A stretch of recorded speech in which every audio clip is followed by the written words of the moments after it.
And right now, before we go, I'd love for you to turn your attention to the screens and watch this video.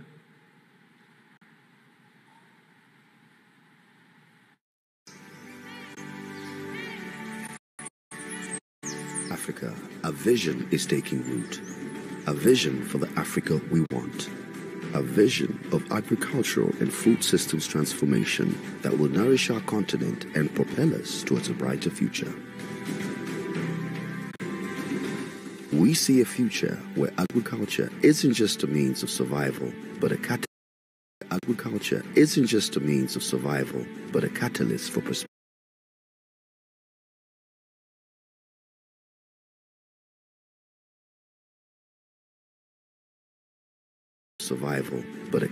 for prosperity. It is a future where our farmers are the stewards of sustainable and bountiful harvests. Our food is abundant and accessible to all. We envision a future where innovation and technology empower our farmers, where science and research lead the way, and where we harness the full potential of our rich soil and favorable climate. Africa is a continent of remarkable diversity in ecosystems, cultures, and traditions. And we believe this diversity can be our strength in building resilient food systems. The Africa we want places women and youth at the center of agricultural transformation. We empower them with knowledge, skills, and opportunities, knowing they are key drivers of progress. Commit food security for generations to come. Even in our cities, we embrace urban agriculture, creating vibrant green spaces that supply fresh produce to our urban populations.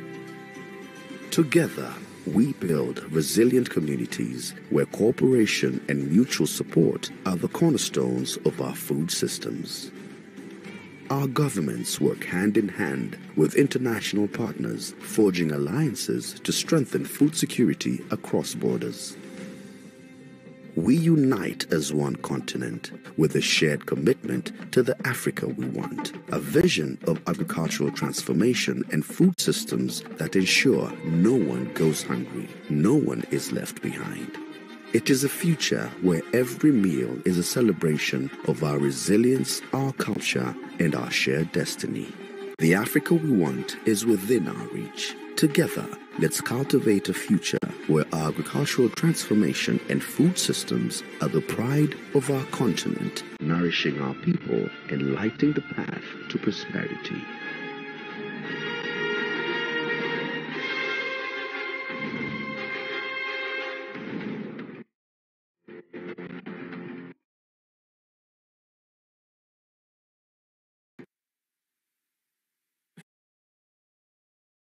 For hosting this. As His Excellency Haile Mariam Dissalem said, this is the best AGRF since they started doing it. Doesn't that deserve a big round of applause? By inviting the Minister for Agriculture in the Republic of Tanzania, Honorable Hussein Mohamed Bashe, to officially welcome us.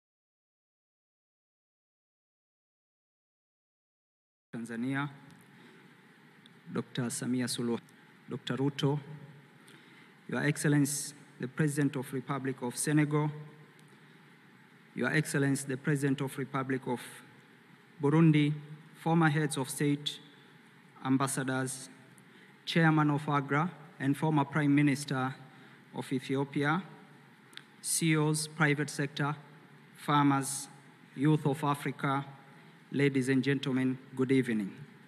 Karibuni, Dar es Salaam.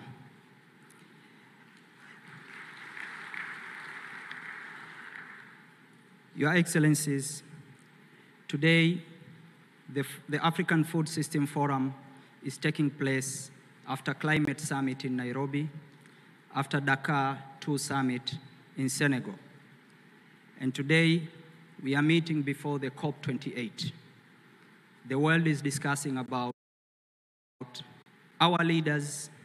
You have given out your position and shown the position of Africa, where Africa wants equity in financing the issues of environment, the transformation of the food security and food system. And the ministers of agriculture today, we had our roundtable meeting, and at the end of this summit, we'll give out our declaration to support what you have agreed in Nairobi and give position to what you have agreed in Dakar. Africa, in the next few years, the population will be 2 billion, the world will be 50 billion. We have seen your commitment, we have seen your passion to the transformation of agriculture, demanding reforms on the world and the international financial infrastructure to get equity on financing the transformation in Africa. As Tanzanians, today, at the end of this summit, we pledged funds for youth, and let me report in front of you, the interest was to raise 2 billion shilling to support Tanzanian youth for the block farm. I would like to announce the commitment which has been given today at the evening under the leadership of the President Mwinyi, where World Bank committed 100 million, African Development Bank committed another 100 billion, IFAD committed 60 million US dollar, Agra committed 40 million US dollar,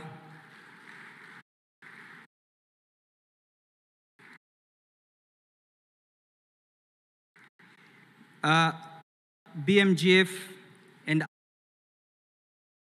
other partners under Africa, under Agricultural Transformation Initiative, they committed to start the transformation master plan for Tanzania for the next 25 years. As a Minister of Agriculture, let me take this opportunity to thank you all, the African leaders, to show leadership and commitment for the second liberation of our continent, to create decent jobs for youth, to request for the equity on the financing. Asanteni sana, karibuni sana. So let me take this opportunity, Mheshimiwa Rais, kukukaribisha ili uweze kuongea na hadhara hii. Karibu sana mama.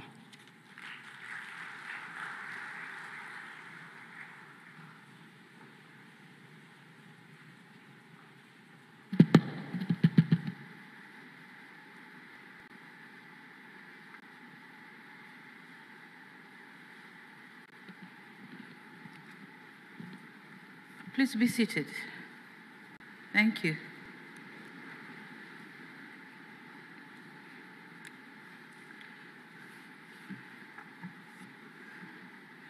I'll be addressing the delegates in this hall, but as well I'll be addressing the whole nation and probably the neighboring countries whom they're using Swahili, some parts of the area where they'll be using Swahili.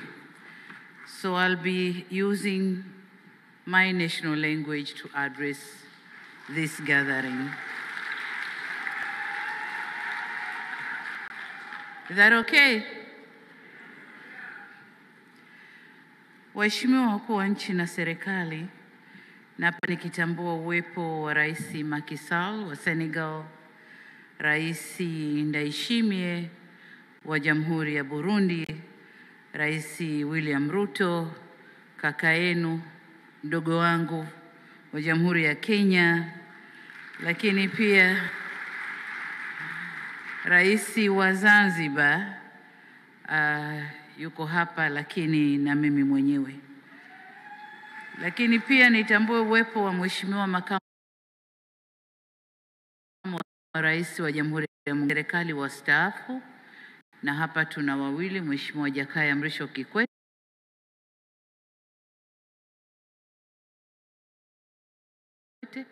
wa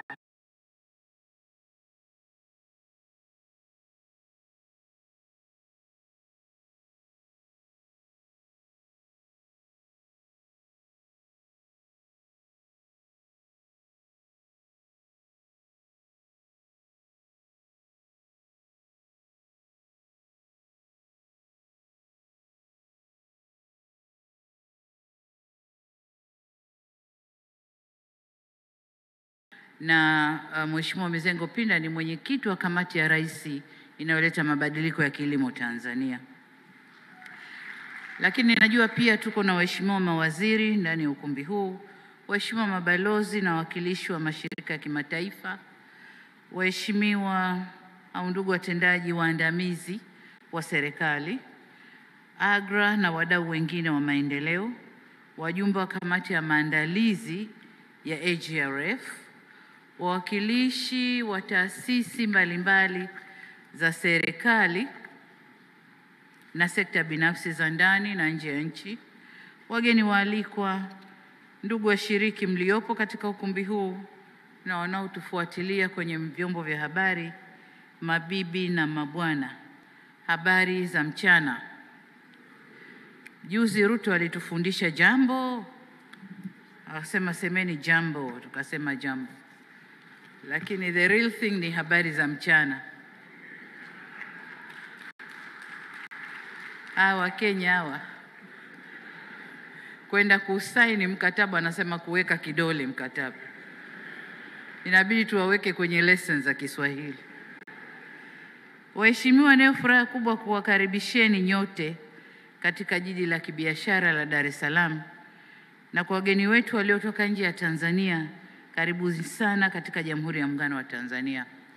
Natambua kwamba wengine mlitoka Nairobi sana. Kwa namna ya pekee na muhimu zaidi, na wakaribisheni kwenye mkutano huu adhimu unaotupa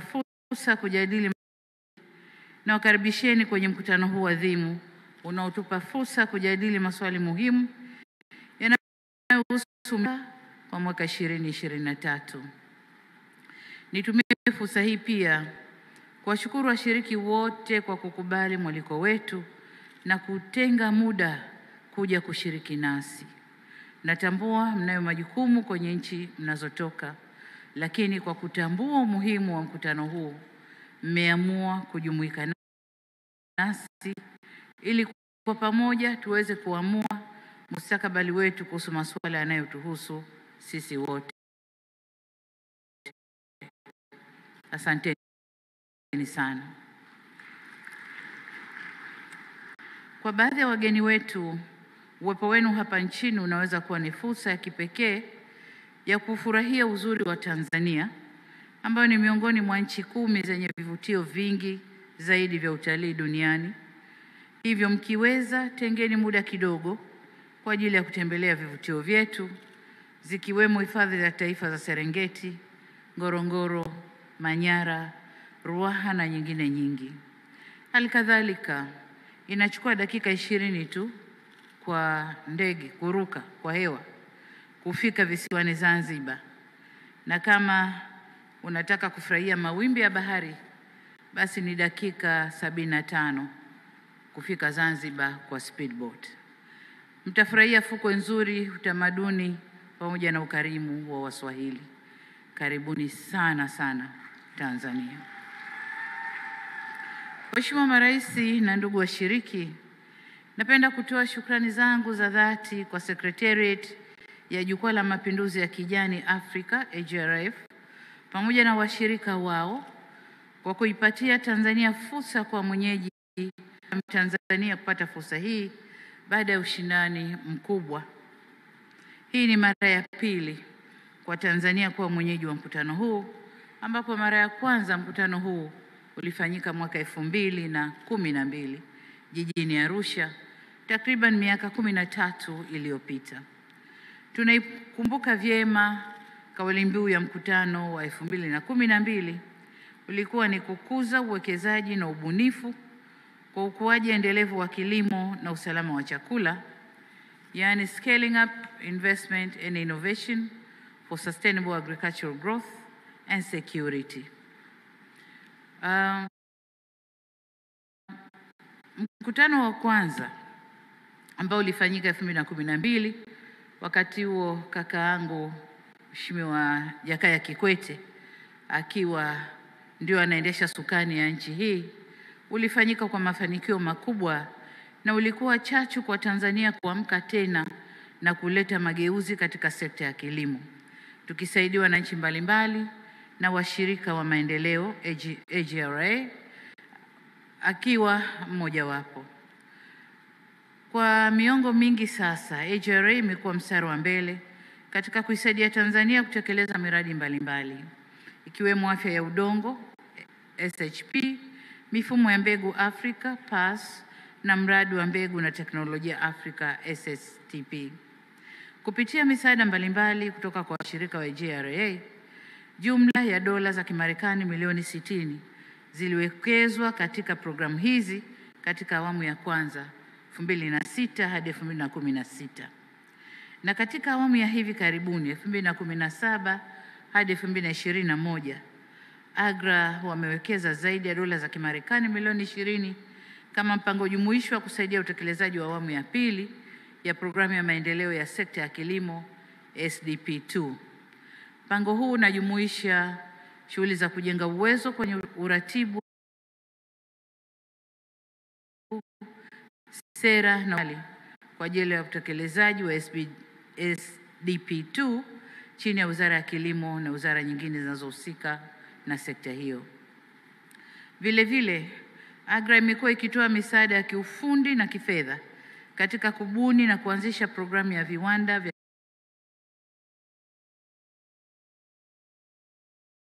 kilimo Tanzania. Ilipitishwa na kuzinduliwa rasmi Septemba mwaka 2020. Programu hii imewasaidia wakulima katika kanda maalum za uchumi wa kilimo, yani agroeconomic zones, ambazo ni kaskazini, kusini,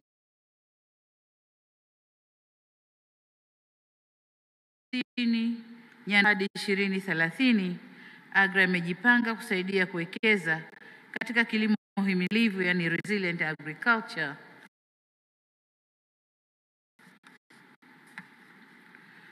kupunguza umaskini kwa wakulima wadogo, kuboresha lishe, kukabiliana na athari za mabadiliko ya tabia nchi kwa maana ya climate change adaptation, na kuwezesha wanawake katika ujasiriamali.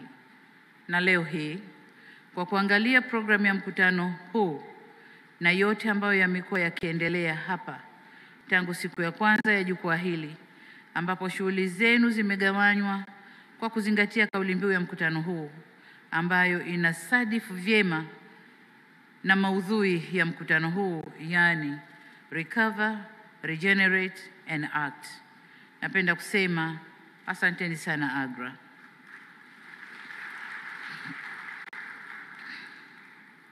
Ni imani yangu kwamba mkutano huu unahusu mifumo ya chakula wenu. Tumejidhatiti na tutajitahidi kuhakikisha malengo ya mkutano huu yanafanikiwa. Waheshimiwa viongozi na ndugu washiriki, mashaka yanayoikabili Afrika katika usalama wa chakula yameelezwa kwa uzito wake na wengi waliopata fursa kuzungumza katika mkutano huu ulioanza juzi tarehe 5 mwezi wa 9. Tangu juzi wataalamu na mawaziri wamekuwa na mijadala hiyo, na asubuhi ya leo kulikuwa na mkutano wa vijana wa Afrika ambao ndio wanaolengwa katika mageuzi ya kilimo. Walipata fursa ya kueleza changamoto wanazokabiliana nazo katika safari ya kujiendeleza kupitia kilimo. Vijana walibainisha ukosefu wa taarifa sahihi, ukosefu wa ardhi, mitaji kwa ajili ya uwekezaji, kuibuka kwa maradhi duniani na athari za mabadiliko ya hali ya hewa ama mabadiliko ya tabia nchi kuwa ni vikwazo vikubwa vinavyosababisha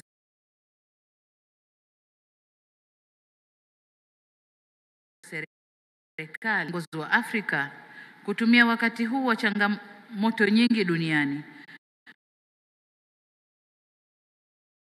kuwa ni fursa kwa kufanya mageuzi ya sera na mifumo ya kilimo katika nchi zao, na kwamba vijana wawezeshwe kuzalisha kuendana na mahitaji ya dunia. Kutokana na tajiri hili lilipaswa litoe suluhisho kwa changamoto za mifumo ya chakula duniani. Tumebarikiwa kuwa na 65% ya ardhi yote inayofaa kwa kilimo duniani. Tumebarikiwa na utajiri wa asilimia 60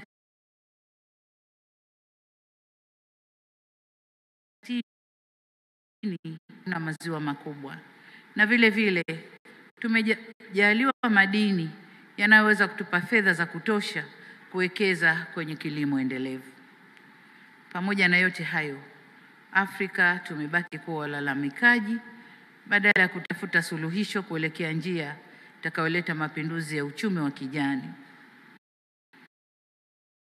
Inakadiriwa kwamba zaidi ya Waafrika milioni 283 wanalala na njaa kila siku. Wengine wanapata utapiamlo na magonjwa yanayohusiana na lishe. Kibaya zaidi, wapo wanaokufa kwa kukosa chakula. Hii ni aibu na hali hii haikubaliki hata kidogo. Tupo hapa pamoja na AGRF na washirika wa maendeleo, sekta binafsi, wasomi na wataalamu kutoka Afrika na duniani kujadili kadhia hiyo, kubadilishana uzoefu kuhusu namna ya kuendeleza minyororo ya thamani ya bidhaa za kilimo na kujadili mipango ya kuimarisha usalama wa chakula na usawa wa kiuchumi barani Afrika. Ili kuyafikia malengo hayo, sisi kama viongozi wa Afrika hatuna budi kufanya tathmini ya vipaumbele vyetu na kuvinasibisha na mahitaji ya sasa katika muktadha mpana wa kidunia. Ili tuweze kuyafikia mageuzi tunayoyataka katika mifumo ya chakula na kuifanya sekta ya kilimo kutufikisha katika Afrika tunayoitaka. Ninatambua tumejiwekea ahadi kadhaa, ikiwemo kuongeza bajeti katika kilimo, kuimarisha ukuaji jumuishi wa sekta ya kilimo na kuhamasisha ushiriki wa sekta binafsi. Tulitoa ahadi hizi ili kutekeleza ajenda ya Umoja wa Afrika ya Comprehensive African Agriculture Development Program ya mwaka 2003.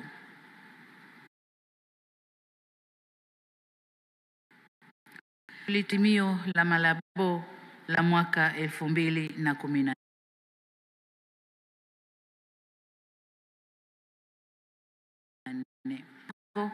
Na mikakati kadhaa ikiwemo: moja, kuendelea kutekeleza programu madhubuti ya maendeleo ya kilimo, yani Comprehensive African Agricultural Development Program, tangu ilipoanzishwa mwaka 2003, pamoja na azimio la Malabo la mwaka 2014 kuhusu kuongeza kasi ya ukuaji wa sekta ya kilimo, yani the 2024 Malabo Declaration on Accelerated Agricultural Growth.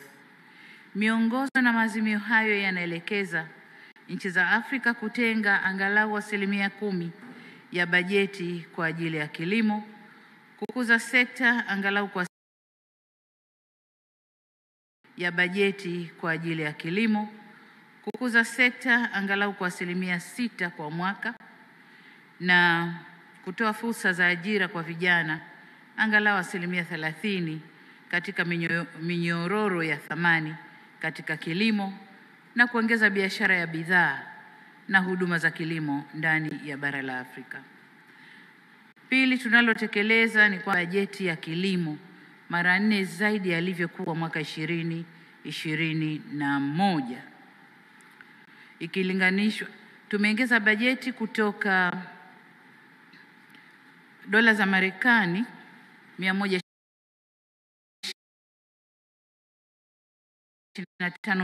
milioni 21 mpaka tunavyoendelea hivi. Vile vile serikali imeanza kutekeleza ajenda ya 1030 au agenda 1030 inayolenga kuongeza ukuaji wa sekta ya kilimo hadi 10% ifikapo mwaka 2030, ambacho ni kiwango kikubwa ikilinganishwa na 4% karibu 4 ya sasa hivi. Tanzania imejidhatiti kuingia kwenye masoko ya chakula ya kikanda na kimataifa ili kukidhi mahitaji ya chakula katika nchi mbalimbali. Tunaamini Tanzania inayo fursa ya kuwa mzalishaji na msafirishaji mkubwa wa mazao kama mahindi, mchele, mboga na mafuta ya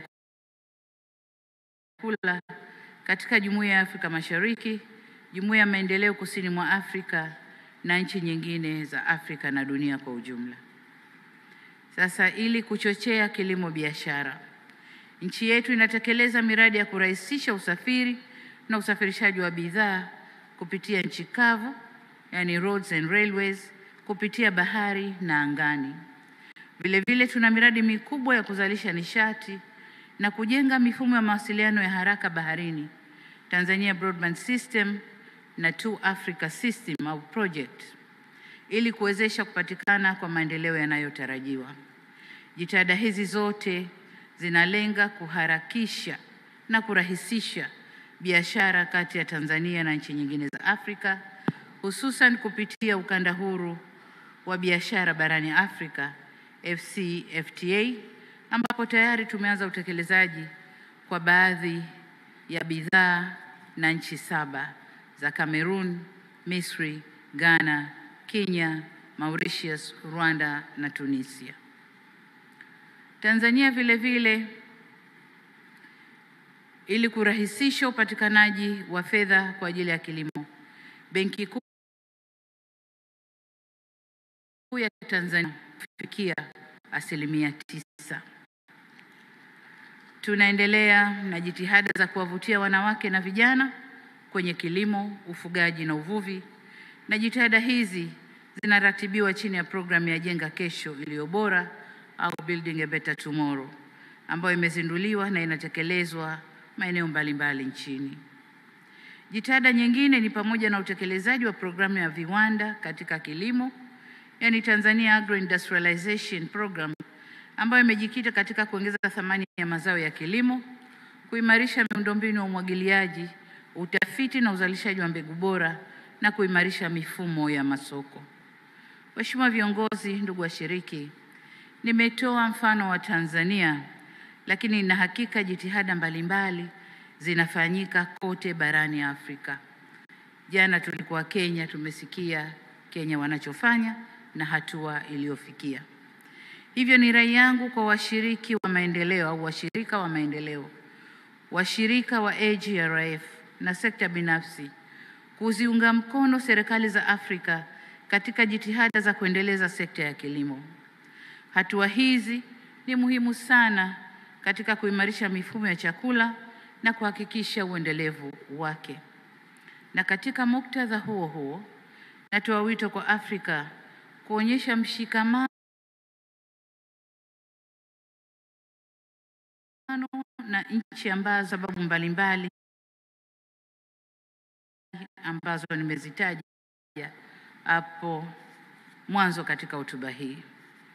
Mheshimiwa viongozi na ndugu washiriki, Tanzania ipo tayari kushirikiana na wadau mbalimbali pamoja na washirika wa maendeleo katika kutumia fursa za uwekezaji zinazolenga kuleta mageuzi katika mifumo ya chakula nchini.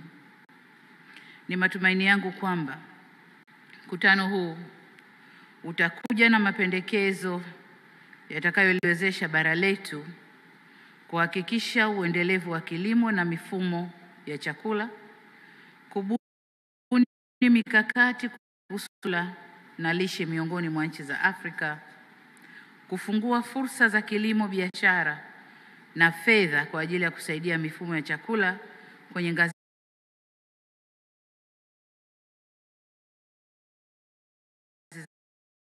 za kitaifa na mbinu za kisasa ili kujenga mifumo endelevu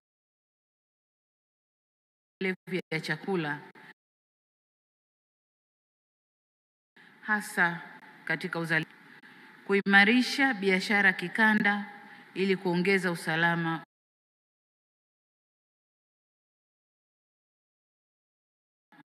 na uhimilivu wa chakula za nchi za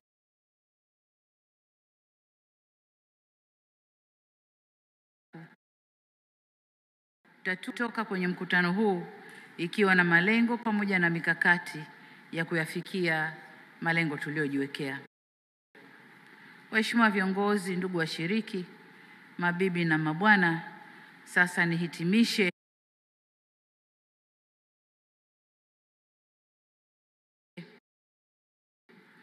na niwatakie kila laheri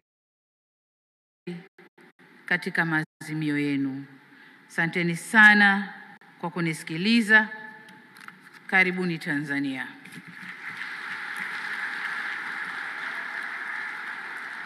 Waheshimiwa viongozi na ndugu nilimwacha waziri mkuu mstaafu wa Benin, Mheshimiwa Zinso.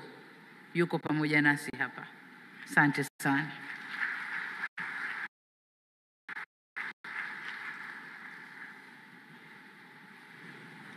Let's give a big round of applause to Her Excellency, President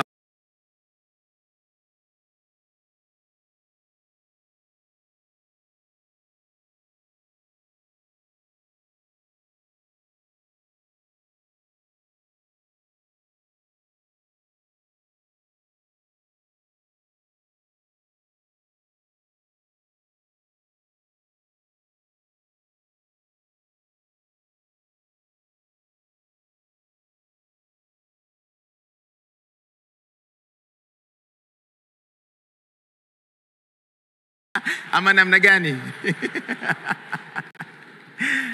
What I said is that Tanzanians and Kenyans were close friends. That's all, nothing more. Well, there are a few other things there, but this is a family matter. We're going to leave it there in the level of Swahili. We won't get into it. Najua, our foreign ministers, January Makamba and Alfred Mutua, understand. So we will leave it there. They can discuss later among themselves. But I really appreciate that we apologize that the translation did not work for parts of Her Excellency's speech. It was really inspiring talking about what Tanzania is doing to transform the food systems here. And she talked about the commitments, international commitments, like the Malabo Declaration, and other initiatives that the country is doing here. President Samia Suluhu Hassan said, we should not be complaining as Africans. We have vast water and mineral resources here. 60% of our population are the youth. We have everything we need here to transform our food systems. Do you agree? I didn't hear the right applause for that. I think. And one of the things that Her Excellency talked about, like in the last 2 financial years, her government has quadrupled their agricultural budgetary vote. So from what it was 2 years ago, it was about $100 million. In the last financial year, it was $400 million, quadruple the budget going to agriculture in Tanzania. And she also acknowledged the contribution of the youth who were meeting here this morning and what they want to transform the food systems in the continent. And she said that Tanzania is ready to work with stakeholders and other investors to transform the food systems here in the country. Nimekosa ama nimepata, Rais? Asante sana. As Africans, we love music. We are a musical people, and it is now my pleasure to introduce Angel to entertain us. Angel, tafadhali. Ndio yule pale. Tafadhali mumkaribishe. Please give a big round of applause to Angel.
Penny mitaji,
Asante sana, Angel. Thank you so much. I never thought a song about agriculture could bring the house down like that. Did you ever imagine? Umetisha sana. Asante. Another big round of applause for her. That is the most fun song I have ever heard about agriculture. And the youth say they are ready. Congratulations, Angel. Ni malaika kweli kweli.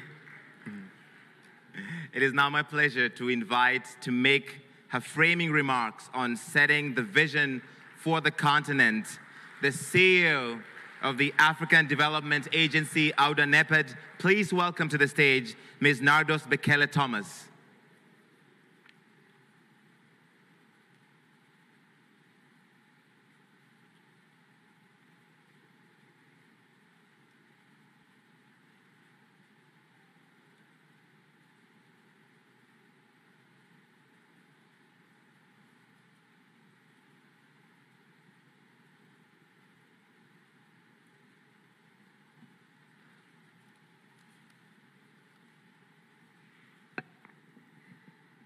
Good afternoon, everybody.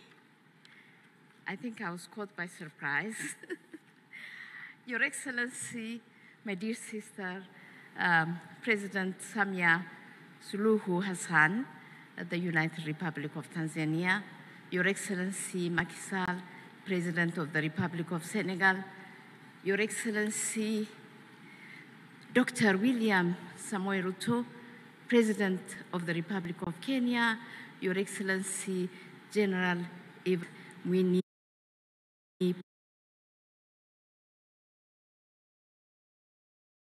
President of Zanzibar, His Excellency, my brother Haile Mariam Desalegn, former Prime Minister of Ethiopia and Chair of AJRF Partners Group, my dear brother also, the former President of the Republic of Tanzania, my dear brother, Mr. Kikwete. Who did I finish?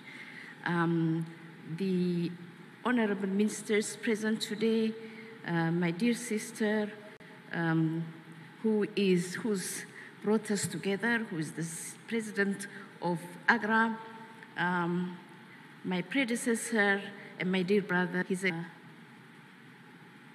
Excellency, the former president of Nigeria. I'm so sorry. Well, you know, I'm a Nigerian, so I should pay you respect, partly Nigerian. And all protocols observed. And my sister from the UN.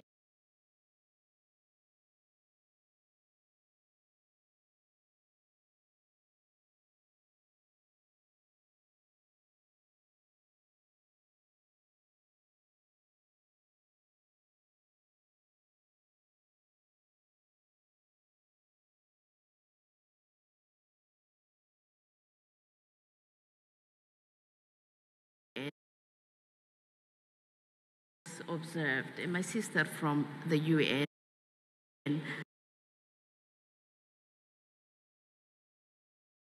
It's just too much to recognize everybody, and you in all your honored to address you, Your Excellencies, on issues of food security, issues that are foremost on our development agenda as continent. Before I delve into the substantive issues, allow me to congratulate His Excellency, Her Excellency, President Samia Suluhu Hassan for hosting us today to what seems to be a very successful summit. Congratulations, my dear sister. As always, the warmth and hospitality of the people of the United Republic of Tanzania. I would also like to congratulate His Excellency President William Ruto, who earlier this week hosted a highly successful first ever African Climate Summit in Nairobi. The Nairobi Declaration on Climate Change, agreed by heads of state at the just ended summit, offers a clear continental vision for tackling climate change while also pursuing our development goals. I would also like to congratulate His Excellency, the President of Senegal, His Excellency Macky Sall, for the Food Summit that was held last year in Dakar. Excellencies, distinguished guests, I should say that today, more than ever, there is a resounding message echoing from every corner of Africa, and it is crystal clear. From our leaders, government officials, to our esteemed development partners, from the dynamic private sector to the tireless champions of civil society, and above all, our women, our youth, the heartbeat of our future, our voices unite as one. Africa is a nation rising against all odds. We are rewriting our narrative, one that has too often been overshadowed by the paradox of plenty, where abundance coexisted with deprivation. Today, we stand united, acknowledging that this narrative is changing. Africa is awakening to the realization that we possess not only the resources, but the resilience, the innovation, and indomitable willpower to overcome our challenges. We are and remain the architects of our destiny. Building, ladies and gentlemen, resilient and inclusive food system for our continent is the most pressing challenge of our generation. As we speak, more than 250 million Africans are hungry, with the world still emerging from the devastation of the COVID pandemic and the ongoing Ukraine-Russia war. Hunger and malnutrition on our continent is set to worsen in the coming years. A worsening climate crisis, alarming rates of land degradation, and persistent marginalization of a large majority of smallholder farmers, especially women and youth, are a dangerous cocktail of mutually reinforcing crises that are converging into a perfect storm that would further threaten our food security and livelihoods. Excellencies, I concur with the conveners of the summit on the need for a quantum leap if we are to overcome the challenge of food insecurity on the continent. The current food crisis is a wake-up call for the continent to take immediate action and steps to radically transform our food systems. It is a reminder of the urgent need to accelerate the implementation of the Comprehensive Agricultural Development Program, the CADEP, our continental framework for agricultural transformation and agriculture-led growth strategy, which is, by the way, translated already into regional investment plans, and this has percolated to national investment plans.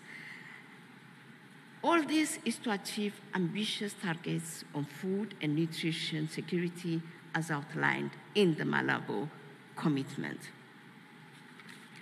On the 31st of October this year, we will commemorate the Africa Day for Food and Nutrition Security in Lusaka, Zambia. This day shines a spotlight on nutrition-sensitive agriculture as the basis for producing safe and nutritious food. Nutrition-sensitive agriculture plus nutritionally rich foods and dietary diversity are at the heart of interventions to overcome malnutrition and micronutrient deficiencies.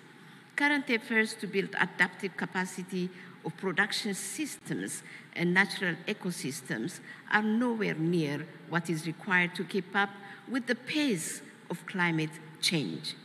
The quantum of both public and private investments required to build system-wide resilience of production systems, livelihoods, and infrastructure is at least tenfold the current levels. Equally critical is our efforts to reverse the current high rate of land degradation, which threatens the sustainability of our food systems. It takes hundreds of years for topsoil to form. We lose 24 billion tons of this fertile topsoil each year due to unsustainable land and soil management practices. Today, more than 75% of the continent's cultivated area is degraded. Restoring the health of degraded lands is critical for overall human development, as land is a vital life support system for livelihoods and ecosystems. Healthy soils provide the foundation to raise the agricultural productivity, increase on-farm biodiversity, and reduce the pressure to expand agriculture into fragile natural ecosystems. There is well-established evidence showing that increased soil health improves water and nutrient use efficiency, leading to profitable farming and resilient production systems. The African Fertilizer and Soil Health Summit, planned for 5 to 6 November 2023, is a result of growing appreciation by African heads of state that our soils are the bedrock of our food systems. Building a resilient and inclusive food system hinges on our ability to reverse the high rates of land degradation and restoring the health of our soils. We expect far-reaching decisions to be taken at the summit to outline a roadmap for restoring the health of our soils. Excellencies, we are working with member states and other partners to adequately support farmers, especially the millions of smallholders who are the backbone of our food production on the continent. These farmers need sustained support to transition to modern and more resilient production systems and to connect better with markets to boost incomes. Equally critical is inclusive value chain development to open up opportunities for women and youth, including for processing and value addition. Innovative financing to cater for the unique circumstances of smallholders and agribusiness innovators, including ensuring access to affordable credit, is a critical condition for success, and we all know it. Excellencies, allow me to conclude by emphasizing that we are redoubling our efforts to drive practice change to transition our food systems towards climate-smart, regenerative practices that balance the need for healthy soils, healthy diets, healthy people, and healthy planet. Our Dane part remains unwavering in our commitment to achieve continental goals on food and nutrition security. Working with our partners, we are strengthening our programs with a view to making them more impactful, scalable, and sustainable. We are constantly reviewing our delivery models and theory of change to better define pathways between our interventions and intended outcomes. These improvements are also being cascaded to our member states through technical and advisory support for improved program design, development of business cases, and resource mobilization to support implementation. I would like to thank AGRA for their collaboration and cooperation in really translating these plans into action at all levels, both at regional and also national levels. Finally, I would like to reiterate something. And because our heads of states and governments are here, I would like to appeal that, yes, we have recognized the fact that that food systems, the development of food systems and agricultural transformation is really fundamental for economic, social, and political transformation. It's also a day where we have recognized that we have unfulfilled promises and that there are deficiencies.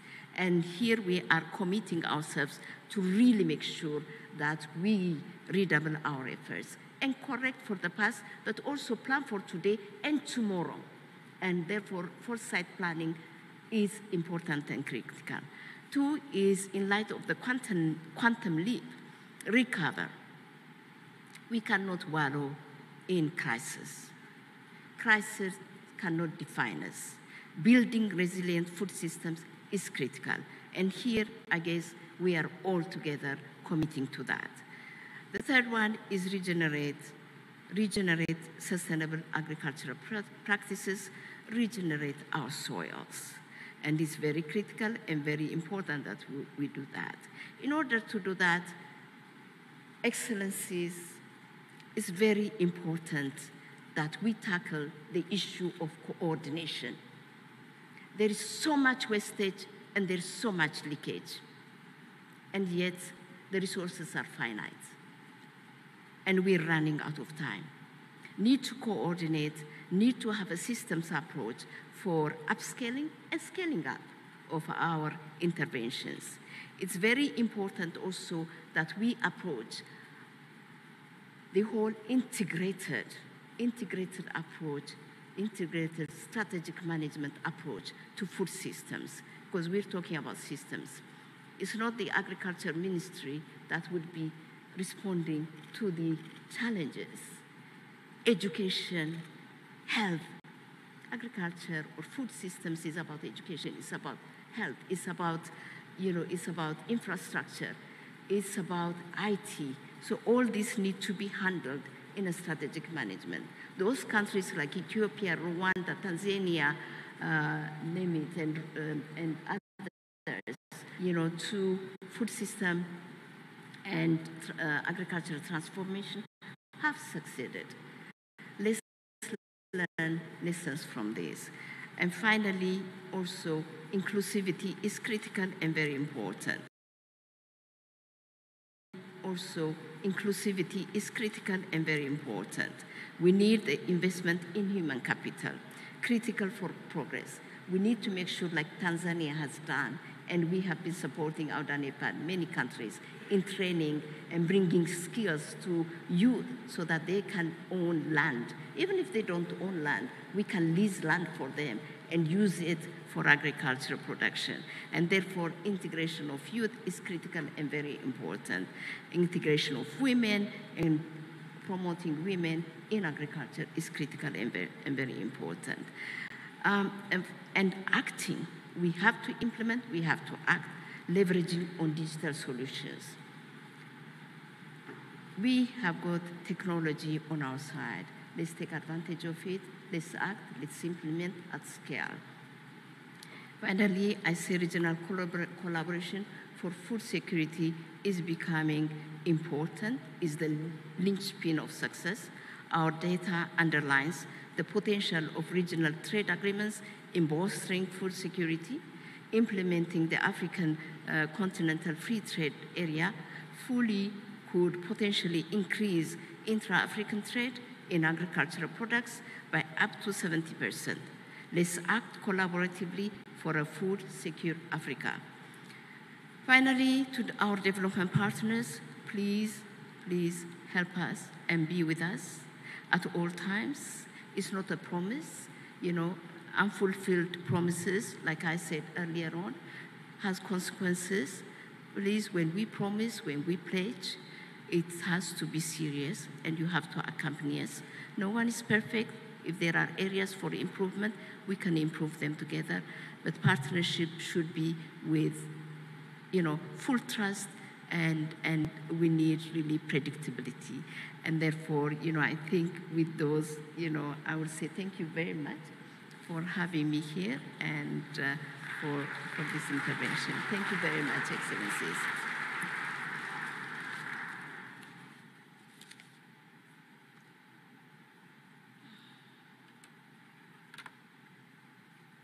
Another round of applause for her, please.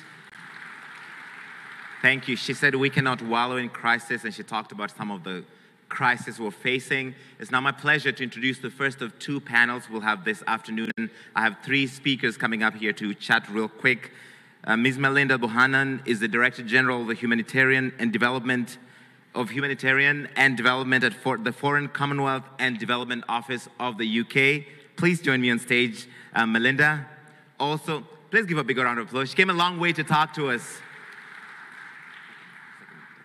Also joining her on stage is Mr. Roger Voorhuis. He's the president, Global Growth and Opportunity Division at the Bill and Melinda Gates Foundation and a member of the AGRA board. And last but not least, Mr. Svein Tor Holzeta, President and CEO of Yara International. I'm going to need to hear a bit more excitement from the room. We have a few more coming up. It's going to be short and sweet, I promise. Very important, so please stay with me. The theme is recover, regenerate, and act. And I think Ms. Bekele Thomas talked about one of those issues we keep talking about, the Ukraine war and how that's affected Africa's food systems, the grain that we depend on from Ukraine, so I'm sure they will be talking about that, as well as highlighting practical solutions and the role of sustainable farming practices on the continent. And finally, on the subject of ACT, they will be outlining actionable strategies for mobilizing investments and required policy and financial reforms, both from the public and the private sectors. The only lady in the group gets to go first. Melinda, please go ahead. Thank you. Ladies and gentlemen, excellencies, it is an absolute honor to be part of this panel representing, thank you, His Majesty's government and the United Kingdom's partnership with Tanzania. I want to start by recognizing the commitment that we have all heard, that I've heard across this conference, but particularly in this session, and the positivity of the debate. And I will start by saying it is a joy just to listen. I want to start, though, with a focus on recovery and why it matters. Africa's food system transformation has been battling continuous challenge over recent years. As we all know, in the last 3 years alone, the desert locust infestation between 2019 and 22 affecting 23 countries with 20 in Africa, COVID-19 and its economic scarring, the global impact of Russia's invasion of Ukraine on food systems, and those are all in addition to existing conflict, climate change and humanitarian issues that some countries continue to endure. This has had a deep impact across global food. I apologize, Melinda. Do you mind a little closer so we can hear you? Sorry, absolutely. Thank you. Hope this works. The deep impact across global food, fertilizer and fuel prices, and the fragility of the system. I'm afraid in this crisis-prone world, those sort of shocks are going to continue, and at the same time, demands continue to rise with demography, with demographic growth. So this makes recovery and greater resilience absolutely essential, because to use a phrase from our previous speaker, crisis cannot define us. And we all agree that the how involves an interconnected strategy.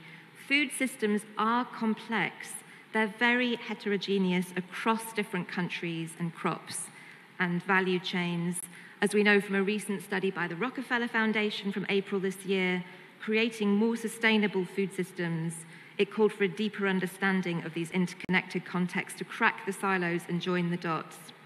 And joining the dots requires us to think as much outside the sector as within. It means thinking about the macroeconomic, the debt issues, and how they've impacted prices, all the way through to the investment in regional crops, fertilizer value chains, the investment in enabling infrastructure and human capital. All of those need to work together in order to get the private sector investment mobilized and at scale. I want to focus on ACT and what it means to act, and I will start simply by saying food systems, not food projects. 4 things that I would like to share that we should be doing more of in order to scale up. Those are regional integration, greater coherence as outlined powerfully by Madam President, unity of purpose, research and deployment and data infrastructure. Firstly, regional integration. This really does support the scaling up of particular crop.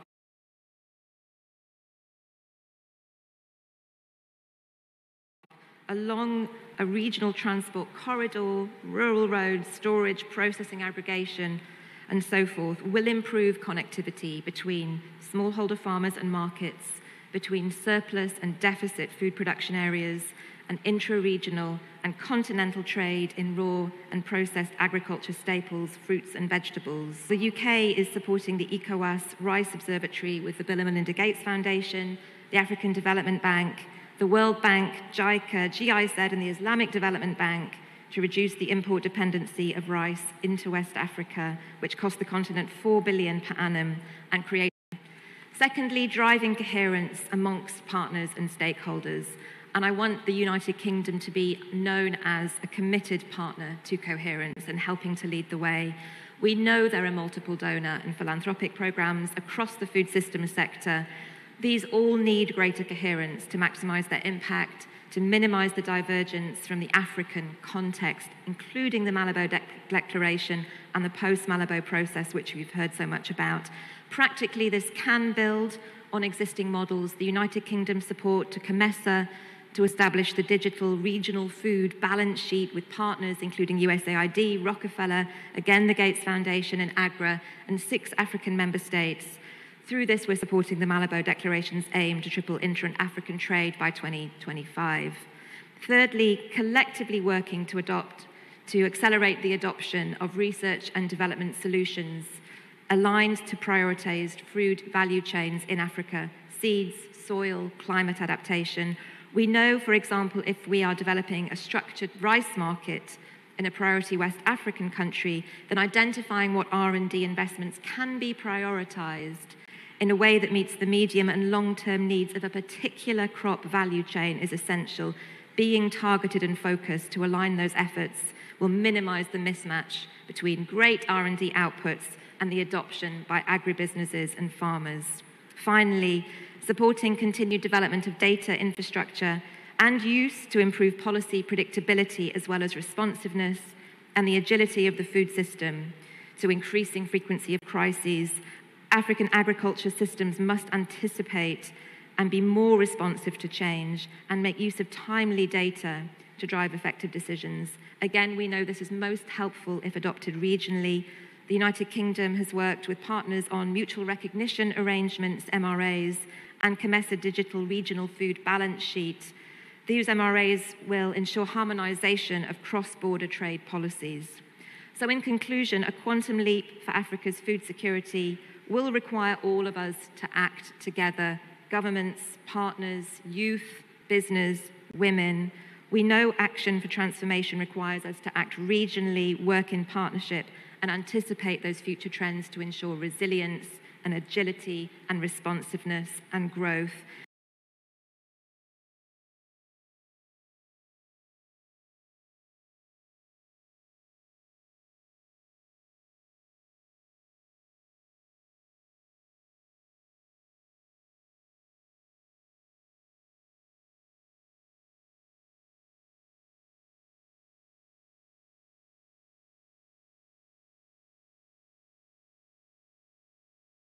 I'm really proud to say that the United Kingdom is a passionate supporter of Africa's food transformation agenda, and we look forward to seeing what happens next after this conference.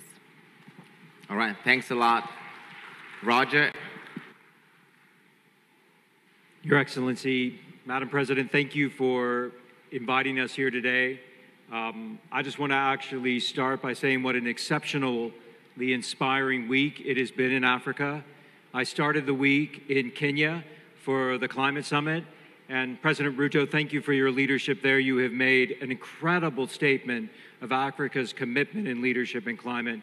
And then, Madam President of Tanzania, the focus today has been one of the most successful AGRFs I have ever seen as a board member of AGRA. So thank you for inviting me here today.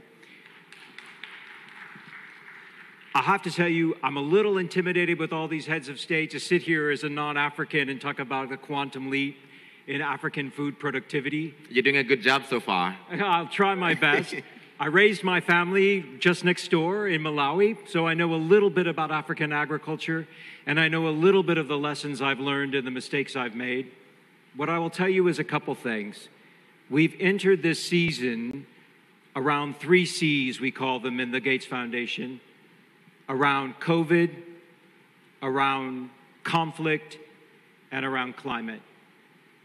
And today, as the Minister of Agriculture in Tanzania talked about, we had a roundtable with African ministers. And what we heard were African solutions and African ideas for building resilience and for recovery. And I got to tell you, I was both inspired and challenged because the future ahead requires not just recovery, but it's going to require a quantum leap in growth. And that growth is going to have to come from a known formula, but applied to a new situation in the face of the headwinds of climate change. So we've got to build a sustainable food system in Africa, and we've got to do that through smallholder farmers. In my lifetime, there have been the greatest number of people that have ever in the history of the world come out of poverty. First in China, second in South Asia. And I stand or sit here today with a commitment from the Gates Foundation that we would love to see the third wave of poverty reduction in the world come out of sub-Saharan and come out of African continent as a whole. And the possibility of doing that is what we've all learned is out of smallholder farmer productivity, increased investment in innovation, and a focus on women and girls at the center of development. Now, what I'll say is that there are three areas that we're going to try and emphasize as the Gates Foundation. One is to build a safer, more sustainable, more equitable food system that everyone needs to be at the table. It's going to have to be broad-based, where governments and sovereign states make commitments to agriculture. It's going to have to include the private sector, and it's going to have to improve the civil society where possible to hold us forward in what needs to be done that makes an impact on the lives of low-income people. Second, women are the backbone. New RCT that is coming out of West Africa actually shows that if you have a gender-intentional focus on agriculture, you can actually increase productivity 20%. Right now, women, on average, for the same amount of productive work in agriculture, earn 18% less. Where, if we're all looking for jobs, we're looking for GDP, just increasing gender-intentional agriculture gives you a boost of almost 18 to 19%. And that's a first place we're going to have to begin. And the third area for the Gates Foundation to make a quantum leap is around innovation. Everyone knows that our chairman, Bill Gates, founded Microsoft on the idea of innovation. We focus on that, and we focus it in agriculture in four areas: in animal genetics and animal health, in crop genetics, and in building new seed systems that actually can deliver for crops that are often neglected around the world, but are extremely important in Africa. And thirdly, to understand how new pests and diseases, both for crops and animals, need to be diagnosed early, need to be treated, and need to build in that technology into the seeds. I just want to congratulate Macky Sall, President Sall will be hosting the Grand Challenges next month in Senegal, where we're going to actually see the front lines of that innovation and that cutting-edge thinking come to pass. But we're going to need to push that into the CGIAR, which delivers 10 values of economic value for every dollar that's input. And you, as officials here today on the front lines of this journey, need to invest in national agriculture and research centers that are going to translate that into crops in the ground and to extension services that are appropriate, sustainable, and within planetary boundaries. And the last one I'll just say is we stand ready as the Gates Foundation to be helpful. We've partnered with YAR, we've partnered with FCDO as a place to actually focus on soil health, on affordable inputs and soil nutrition. And as I close today, we want to be partners with you, but you are in the leadership of this. And I guess from our soloist today, I should actually say that we should say Topo Tayare on behalf of the Gates Foundation. So thank you. Mpo tayari, asante sana. And he rightly mentioned that in October, the Grand Challenges annual meeting is coming to Senegal in Dakar. We're looking forward to being there. I'm looking forward to there. Merci, félicitations, Président. And finally, last but not least, Svein. Thank you, and Your Excellencies. It's such a great honor to be invited to take part in this discussion at this very time around it. As Roger said around what he referred to as the 3 Cs, it's a very challenging backdrop with COVID, climate, and conflict. And in the short term, the importance to recover from that will be key. And we work together with governments to keep supply chains industry from the private sector. And as you've seen, there have been major disruptions, but we work together with governments, we work together with Roger and the Bill and Melinda Gates Foundations and others in order to make fertilizer more affordable, to make it reach the farmers through Sustain Africa, through Grow Ghana and other initiatives. And while fertilizer prices have come down globally, there are new worrying issues at the moment. We see the impact of higher interest rates, currencies that have been devalued, and also the debt crisis. So that's the backdrop that we're working with and that we need to keep in mind as we work on regenerating. And to me, the key word here is resilience. Shocks like we've had, we will have new shocks in the future as well. So we need to build a resilient food system that can withstand it. And to me, the key is in the soil, having a healthy soil, feeding the plant the right nutrition. Plants are no different than us humans. We need a balanced diet. So imagine if I told all of you that from tomorrow, your diet would consist of 2 nutrients only. What do you think would happen to your health? And why do we work in that way with plants? So it's about adding nutrients, having balanced nutrition, going from 2 nutrients to 5 nutrients, focusing on the soil. And when we have a healthy soil, the soil is more resilient. It can resist heat better. It can resist floods better. It can resist droughts better. So it's much better prepared for the future shocks as well. And there is a direct link between health and prosperity. And with that, we get that through the soil. So this is really our best defense against food insecurity. And here we need to think not only about food security, that is important, food sovereignty, also important, but also food as a business. Farmers run small businesses, all of them. It's about prosperity and helping them to become more profitable, to turning this into businesses. Africa could be a major exporter of food to the rest of the world. And by the way, the rest of the world needs Africa. We need to have food production in much more places in the world. And Africa is best positioned to take that role to be a major exporter of food to every part of the world. And over to the ACT part of it, and we had a great session under the leadership of Her Excellency, Madam President, this morning with young agripreneurs. We're right now in the 4th agricultural revolution.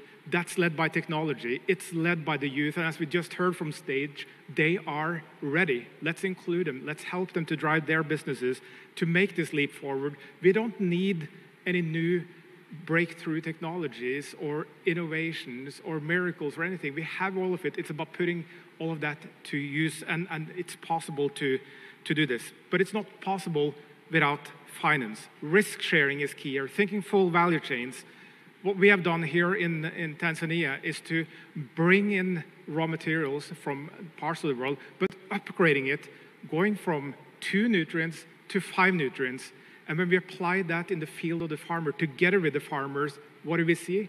Well, more healthy soil, but also doubling in the yield of the crops in the first season. It's tremendous what we can do together with the farmers when we work together and we de-risk the food system.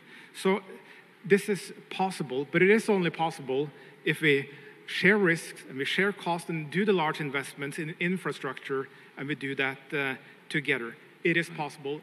This is the moment. This is the moment for Africa. Thank you. It is possible, and this is the moment. Thank you so much. You talked about resilience, which is important as we face challenges, whether it's the Ukraine war or climate change. And Roger is optimistic that Africa can be the next part of the world to lift a generation out of poverty and food systems, not projects, Melinda said. Please give them a big round of applause, the first round of speakers. Thank you so much. Please, you may take your seats. And like I said, as Africans, we love music, we love to dance. It's now my pleasure to introduce the next performer, Please give a big round of applause and welcome Jackson Panduka. Karibu sana.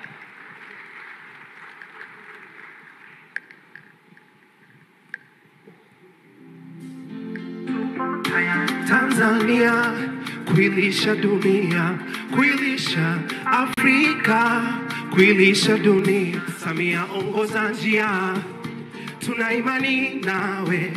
Kilimo biashara, umeonesha nia. Naye Waziri Basha amesema kwamba tupenda kuona vijana waje kuwa manamba tena kwenye nchi yao. Ardhi katoa mama, miti imepamba moto, tujitosheleze kwa chakula, tuilishe na dunia. Ardhi katoa mama, vijana sawako shamba, lengo tupate chakula tele, tuhudumie Afrika. Dr. Samia champion, na ndiye mbeba maono, amelenga kondoo masikini kupitia sekta kilimo. Huyo ndo mama Chifangaya, Samia mama, tunakuombea sana. Miundombinu ya kilimo iko sawa tayari kwa uzalishaji, hivyo karibuni sana wafanya biashara na wawekezaji. Naye Waziri Basha amesema kwamba tupenda kuona vijana waje kuwa manamba tena kwenye nchi yao. Ardhi katoa mama, miti imepamba moto, tujitosheleze kwa chakula, tuilishe na dunia. Ardhi katoa mama, vijana sawako shamba, lengo tupate chakula tele, tuhudumie Afrika. Dr. Samia champion, na ndiye mbeba maono, amelenga kondoo masikini kupitia sekta kilimo. Huyo ndo mama Chifangaya, Samia mama, tunakuombea sana. Samia ongoza njia, tuna imani nawe. Kilimo biashara, umeonesha nia. Miundombinu ya kilimo iko sawa tayari kwa uzalishaji, hivyo karibuni sana wafanya biashara na wawekezaji. Naye Waziri Basha amesema kwamba tupenda kuona vijana waje kuwa manamba tena kwenye nchi yao.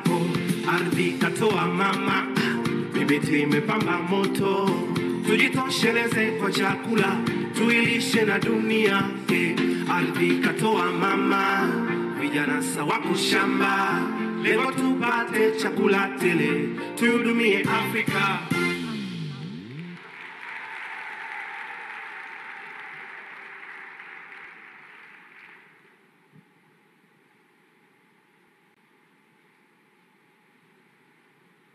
One more time, a big round of applause for Jackson Panduka tafadhali. Huku Bongo, nyimbo za kilimo ni nyingi sana. Tumefurahia. Thank you so much. We love the agricultural music. It's fantastic. It's a good way to spread the message. And now it's my pleasure to introduce the second and final panel. Before we hear from our leaders, please, we heard from the development partners from the Gates Foundation, from the UK, FCDO, as well as from Yara International. And now it's time to talk about financing Africa's food systems transformation. Please welcome to the stage a big round of applause for Her Excellency Mariam Al-Maheri. She's the Minister of Climate Change and Environment of the UAE and host of COP28 this year. Thank you for joining us here. Shukran. Also joining us is Honorable Ann Tvinerim, Minister of International Development from Norway. Welcome. A big round of applause for her.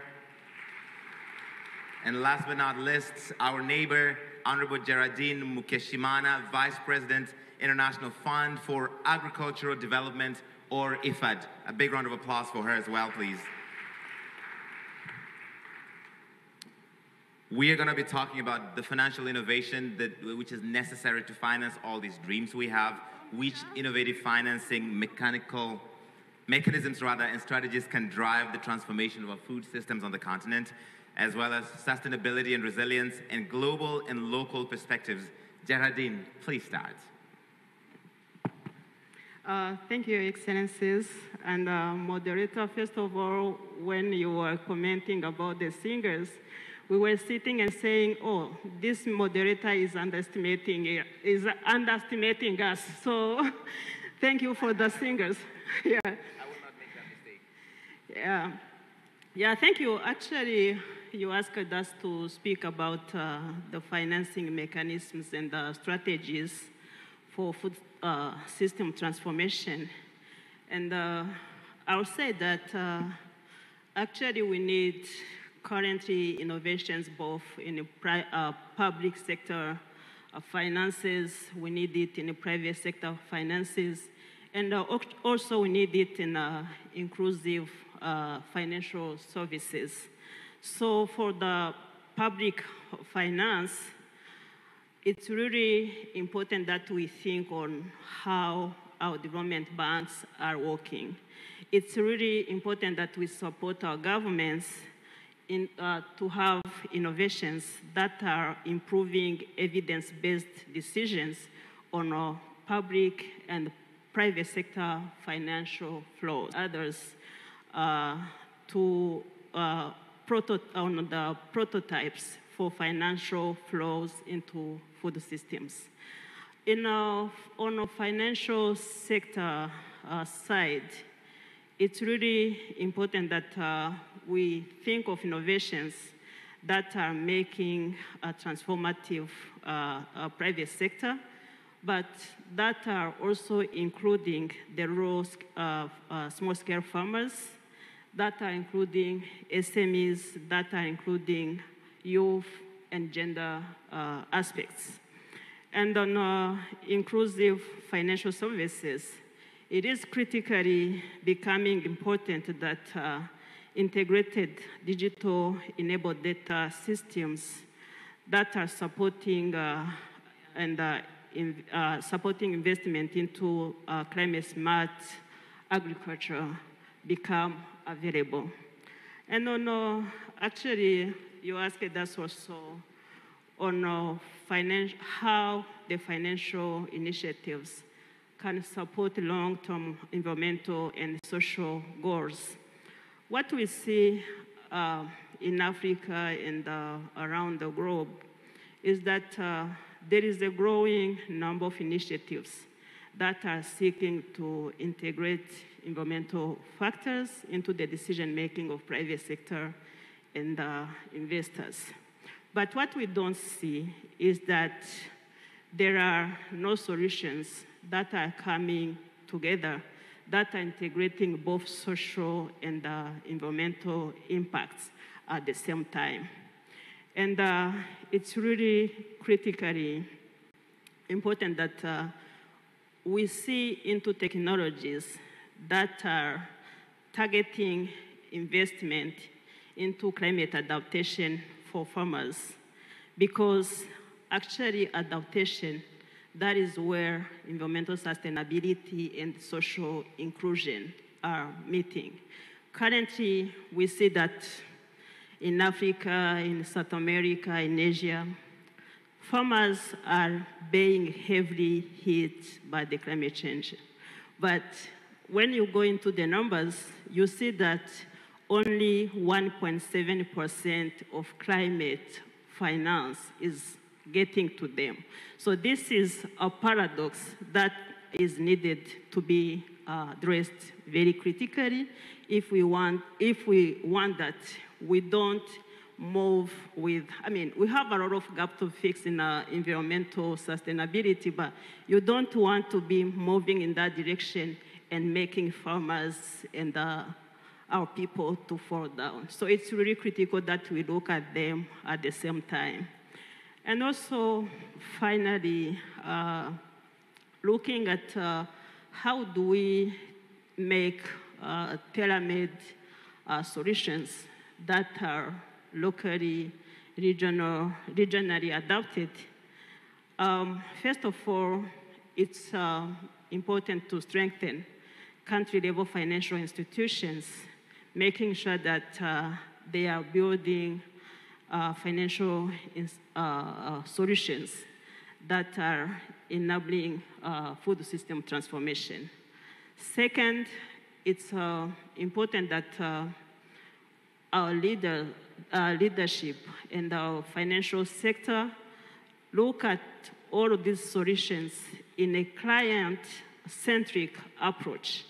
That means when we are designing solutions, we need to be listening to our farmers, we need to be made are really going to be solving the problems that our people are facing. And third, and probably lastly, it's very important that we look at our regulatory systems. How are they locally, regionally targeting the problems that we are having? So we really need to have a regulatory system that are fixing our problems. And in that area of financial systems, we need to have better solutions. It's really urgent that we look at how can we fix the foreign exchange risks that our local currencies are really having at this moment. Thank you. I'll come back to that point about adaptation and financing in a moment, but first, Honorable Minister.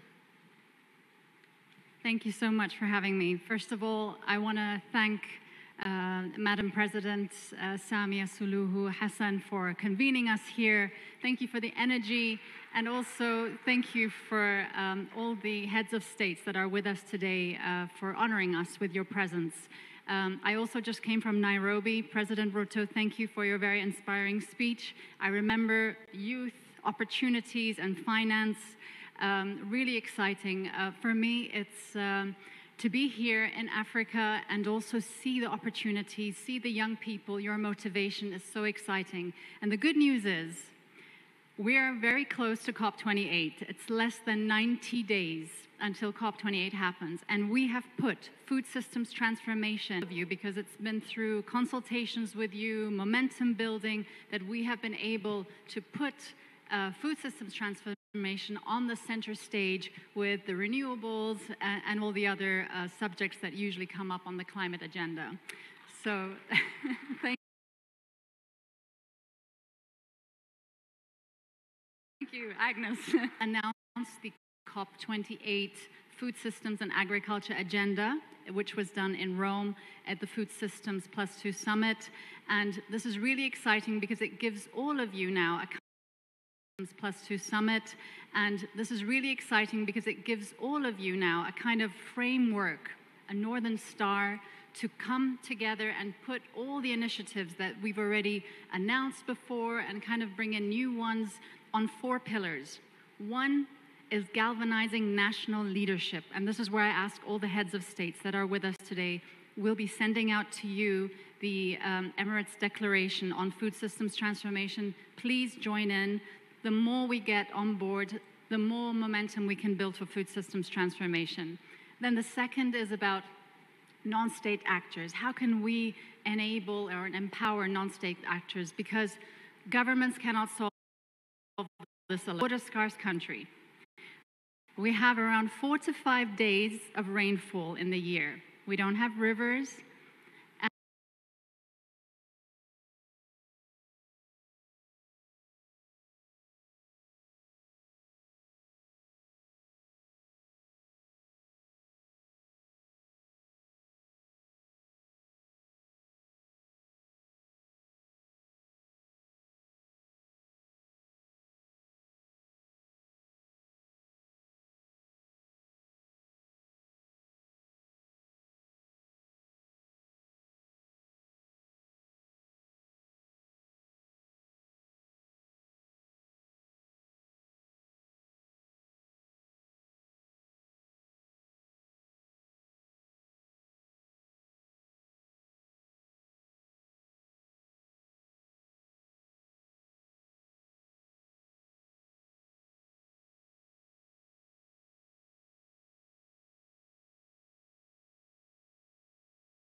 platform we've done, which is the Mangrove Alliance for Climate.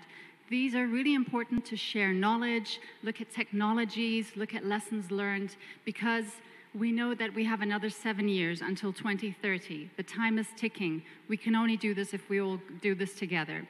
So another thing you've probably seen, and President Ruto, this was at your African Climate Summit, and congratulations for the first summit. The UAE has committed $4.5 billion for Africa for the renewable energy ramp up, because we want to treble the capacity until 2030. So I'm building also this kind of momentum as well on the food systems transformation. I cannot do this alone. I need all of you in this with me, and I know together we'll be able to really take this to a new level, because we really have to course correct from where we are today. So thank you. Thank you so much. And that announcement you mentioned, the $4.5 billion committed at the Africa Climate Summit in Nairobi, is the biggest of all the announcements we saw at the summit, which is obviously a big boost for Africa. I just want to touch on something you said, that you put food systems transformation at the heart of COP28. What's in it for us from Africa? Okay, so now that we have the agenda, I would like all the African nations to come on board on the declaration. This is number one. We have introduced a youth champion to the COP process. And I know she's been also in Nairobi. She's been doing a lot of visits. She's been talking to the youth to try and get them on board, get their inspirations on board. We need to see, or let's say the youth of the world need to see the opportunities that you have here in Africa. And of course, the innovation side. Please come into platforms such as Aim for Climate, because this is where you will see innovations. I myself, every time I go and I see, so we kind of convene once a year, we do a ministerial for Aim for Climate partners, and this is where we showcase innovations as well. And I've seen things that I never thought existed. And when you start seeing there are solutions out there, we don't have to create anything new. Solutions are out there. We just need to get them to the right people, get the financing fixed, and scale up. And there's so much opportunity, because I feel the passion is there, the will is there, and we're understanding that we have to fix this. And by the way, if I can just add one more thing. The whole situation we're in with food systems, it's not just about agriculture. It's about us as human beings. We are pulling at the food systems. We are choosing our food when we go to the supermarket, what we buy, what we put in the rubbish bins. We have to also play our role, and we have to be responsible for what we do. We cannot just keep pointing fingers at farmers. And by the way, I want to say, for any farmers that are in the room or listening to us today, we thank you. We thank you for all that you do. I think more has to be done to thank the farmers and recognize them. They're not having an easy job at all.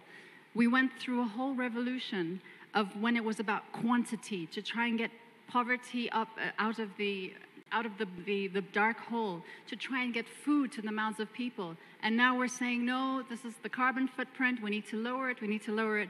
So I first want to say thank you to all the farmers out there. We need to work beside you, and we need to also, each and every one of us in this room, including myself, we need to reflect a little bit how we are pulling on the food system. All right, I'll come back to fixing financing in a second, but I wanted to ask Geraldine as well on that topic, because you were talking about this lives and dies on adaptation, and we're just not seeing enough funding coming for that to, support farmers, to support people who are suffering the brunt of the climate crisis.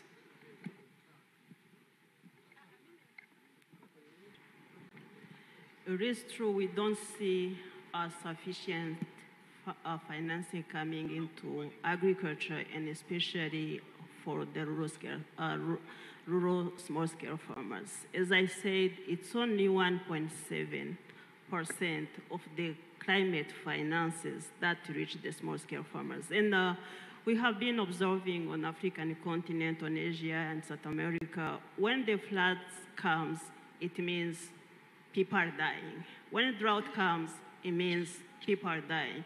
And it's been really, when you look at it, IFAD, we have a finance that we call adaptation of small-scale farmers to climate change.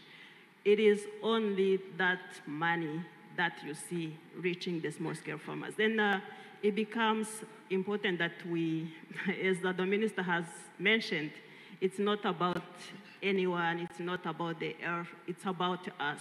How come we say that 60%, 70% of our African population is employed in agriculture? Our economies are depending on agriculture at over 40%. But when it comes to climate money, it doesn't go into agriculture. So before we do anything else, we should be looking at what are we trading? What are we transporting? I mean, I used to be the Minister of Agriculture in my country, and when my bosses were going to the parliament to report on transportation, they will carry me around.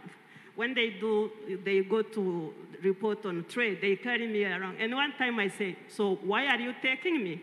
And they say, oh, the transport is about food.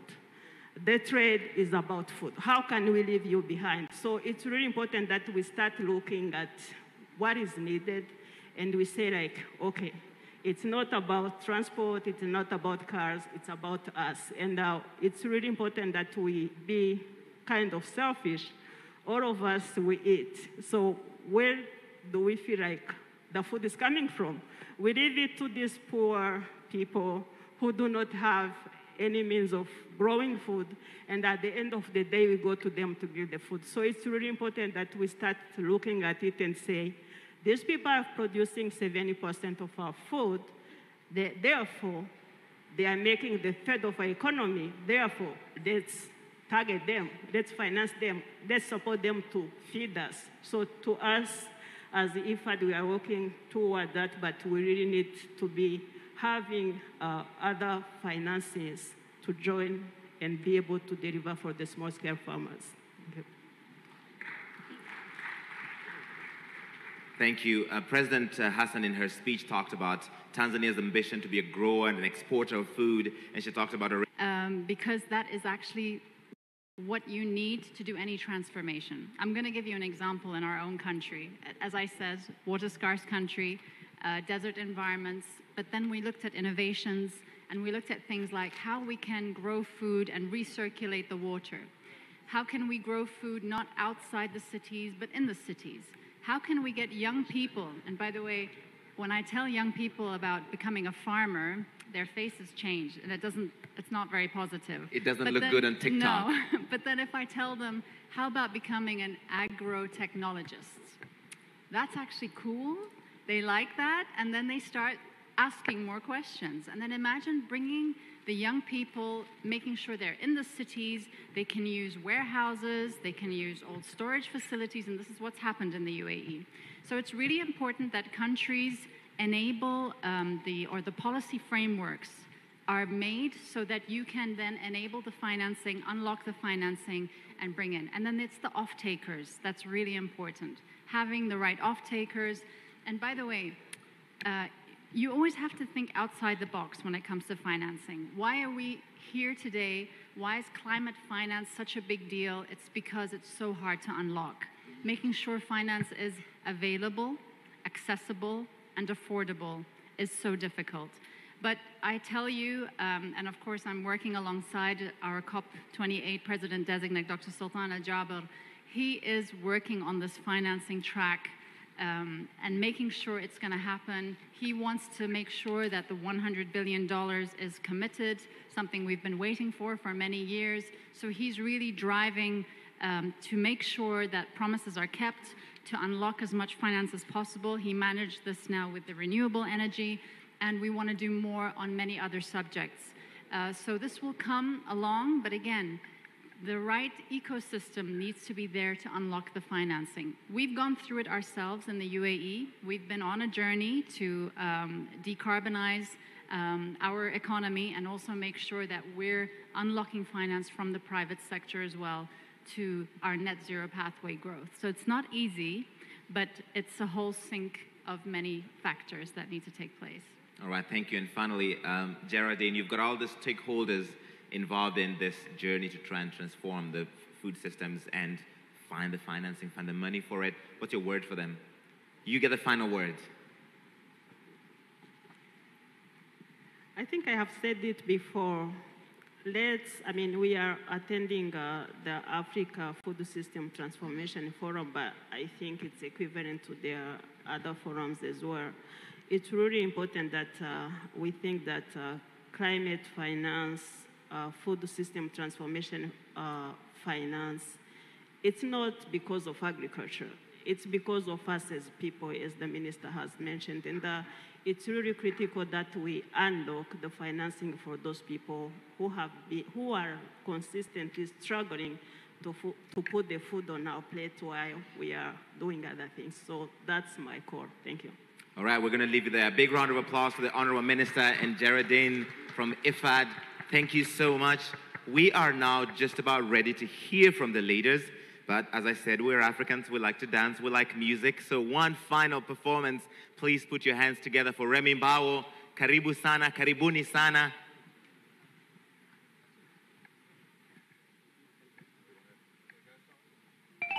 Afrika simama, tuungane pamoja, tulilishe bara letu na kufuta vifo vya njaa.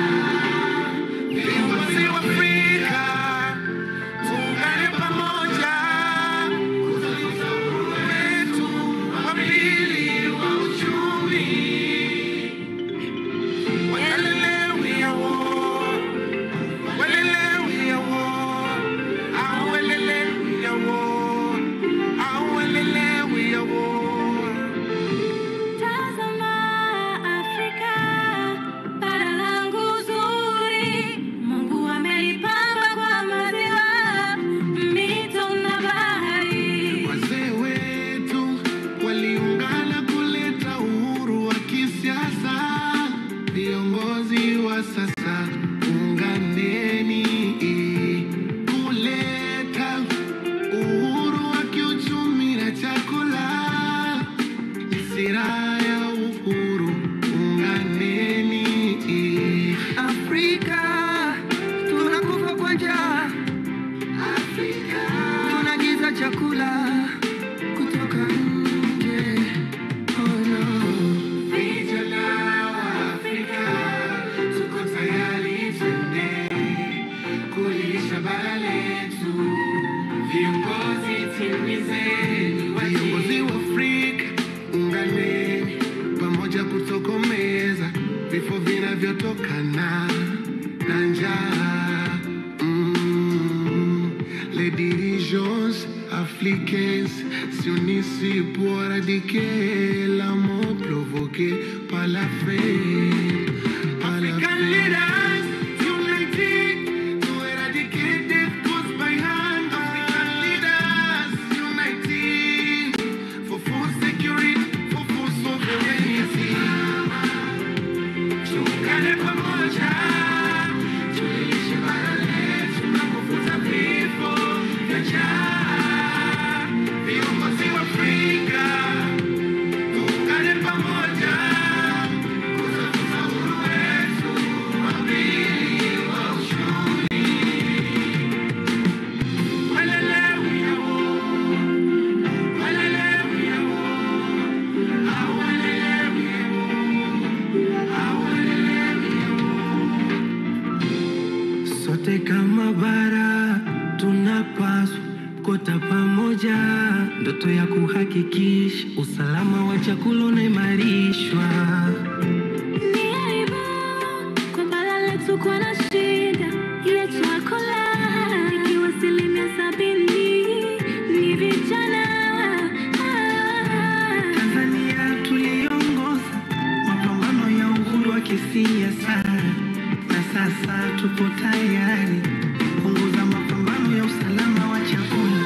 Vijana wa Afrika tuko tayari viongozi wa Afrika unganeni pamoja kutokomeza vifo vinavyotokana na njaa. Les dirigeants africains s'unissent pour éradiquer la mort provoquée par la faim. African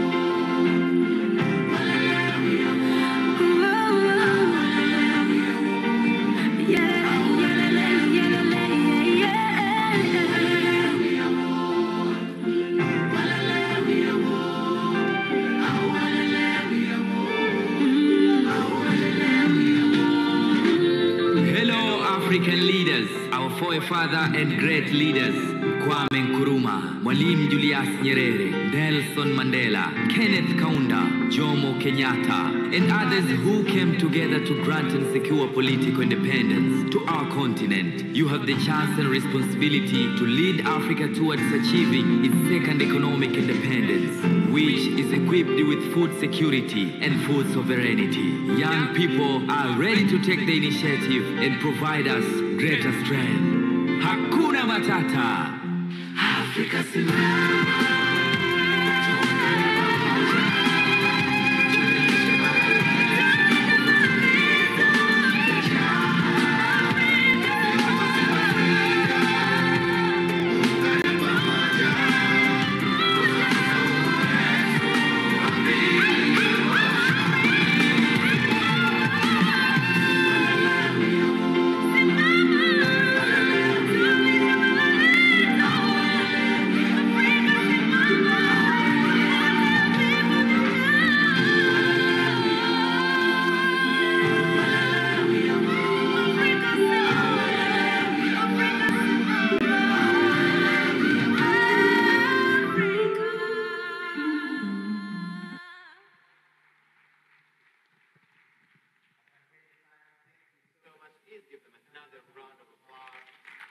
Young men and women, fantastic performance. And now we've come to the moment we have all been waiting for. Please stand and welcome our leaders to the stage. It is called the Presidential Summit after all, and it is called the Presidential Summit because the presidents are here with us to listen, to take notes, but also to share their perspectives on transforming Africa's food systems. Thank you. First of all, tafadhali tumkaribishe our host, Her Excellency, our leaders to the stage. Next up, bienvenue, Son Excellence, Monsieur Macky Sall, Président de la République du Sénégal. Bienvenue. I know he's got a cold, his minister will speak on his behalf, but please join us, Your Excellency. J'ai compris. Son Excellence, Monsieur Général Évariste Ndayishimiye, Président de la République du Burundi. Bienvenue. And finalement, my president, His Excellency Dr. William Samoei Ruto, President of the Republic of Kenya. Karibu sana.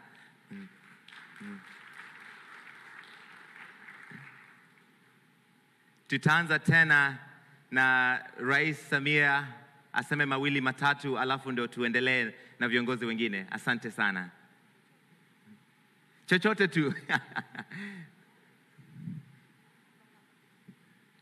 Ukipenda hapo pia.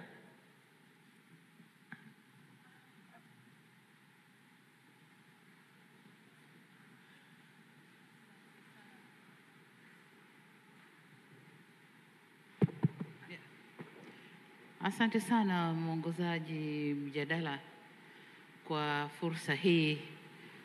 Nadhani tunapoelekea kufunga mkutano wetu, sasa ni wakati wa kusikia kutoka kwa viongozi wakuu wa nchi, marais wa nchi, na tuko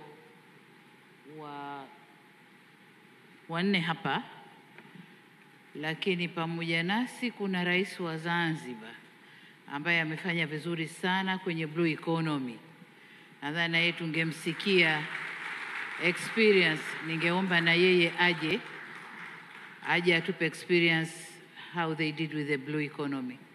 Lakini niseme nawashukuru sana, toka juzi mkutano umekuwa na mjadala mkubwa, mzito, muhimu, na tunategemea kupata maazimio kutoka kwenu, kutoka kwa vijana. Natuambia nini maraisi, nini cha kufanya, wapi turekebishe, wapi tuweke nguvu. Lakini kutoka kwetu ni commitment kwenu kwamba sisi kama leaders wa Afrika tuko tayari kulisha ulimwengu. Tuko tayari kuiondoa aibu ya Afrika kutegemea chakula kutoka kwengine. Tuko tayari kufanya hivyo. Sasa pamoja nami ngoja tusikie wengine wanasemaje. Asante sana. Asante sana Rais wa Jamhuri ya Muungano wa Tanzania. And she said something that I really want to reiterate, that we should be ready to drop the shame of Africa depending on the rest of the world feeding us. Let me say that again. It should end that we as Africans depend on the shame of the rest of the world feeding us. Now you can clap. Thank you so much. I was going to invite President Mwinyi at the end, but because you've joined us, you still have the role at the end to give a vote of thanks, Your Excellency. But before that, President Samia talked about the blue economy and what you're doing in Zanzibar. I would love for you to touch a little bit on that, Your Excellency. Asante sana.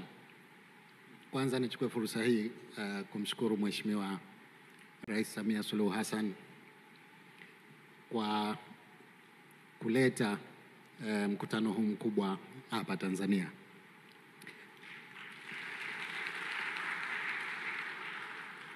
Sisi kule Zanzibar tasema kidogo kuhusu experience yetu. Kama mnavyotambua, Zanzibar ni kisiwa, ni sehemu ndogo au visiwa ambavyo vina nafasi ndogo sana katika swala zima la kilimo. Kwa hivyo tukaamua kwa makusudi kwamba sisi shamba letu tulifanya ni bahari inayotuzunguka. Kwa hiyo tukaweka nguvu katika swala zima la uvuvi, ukulima wa mwani na ufugaji wa mazao ya majini. Tunashukuru kwamba mafanikio yameonekana. Kuna vijana wengi sana wamepata ajira katika maeneo hayo. Serikali kwa upande wetu na kwa msaada wa washirika wetu wa maendeleo tumeweza kuwawezesha akina mama hususan katika ukulima wa mwani, na kwa taarifa tu ni kwamba Zanzibar ndio mkulima mkubwa wa mwani katika bara zima la Afrika. Lakini kwenye upande wa uvuvi na upande wa ufugaji wa mazao ya majini pia tumefanya vizuri. Vijana wetu wameweza kuwezeshwa kwa mitaji, kwa teknolojia, na wameweza kufanya miradi mbalimbali inayohusiana na ufugaji wa samaki, ufugaji wa kaa, ufugaji wa tunaita matango bahari siku hizi, na yote haya yameonyesha mafanikio makubwa. Kwa hivyo wakati tunazungumza swala zima la kilimo kwa upana wake, kilimo ni pamoja na ufugaji wa mifugo mbalimbali pamoja na uvuvi ndani yake. Sisi kule Zanzibar tumejikita katika eneo la uchumi wa bahari, na kwa sehemu kubwa sana tumeweza kuzalisha ajira nyingi za vijana wetu.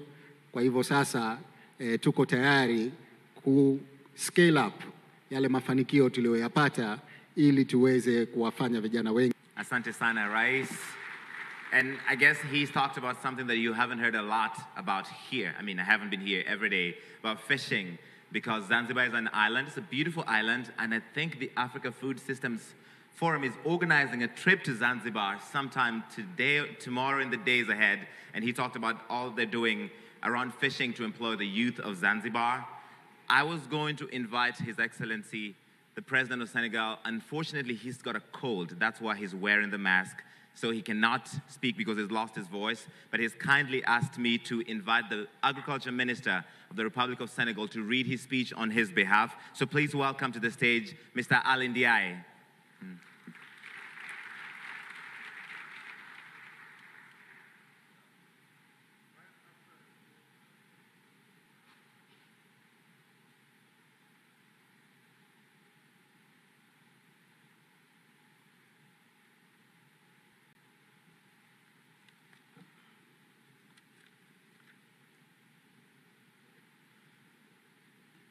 Bonjour, je vais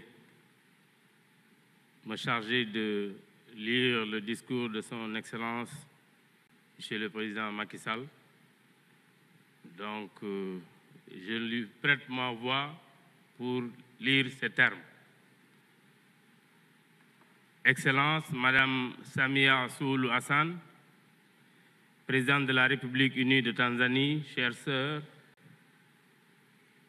chers collègues, mesdames, messieurs, chers amis.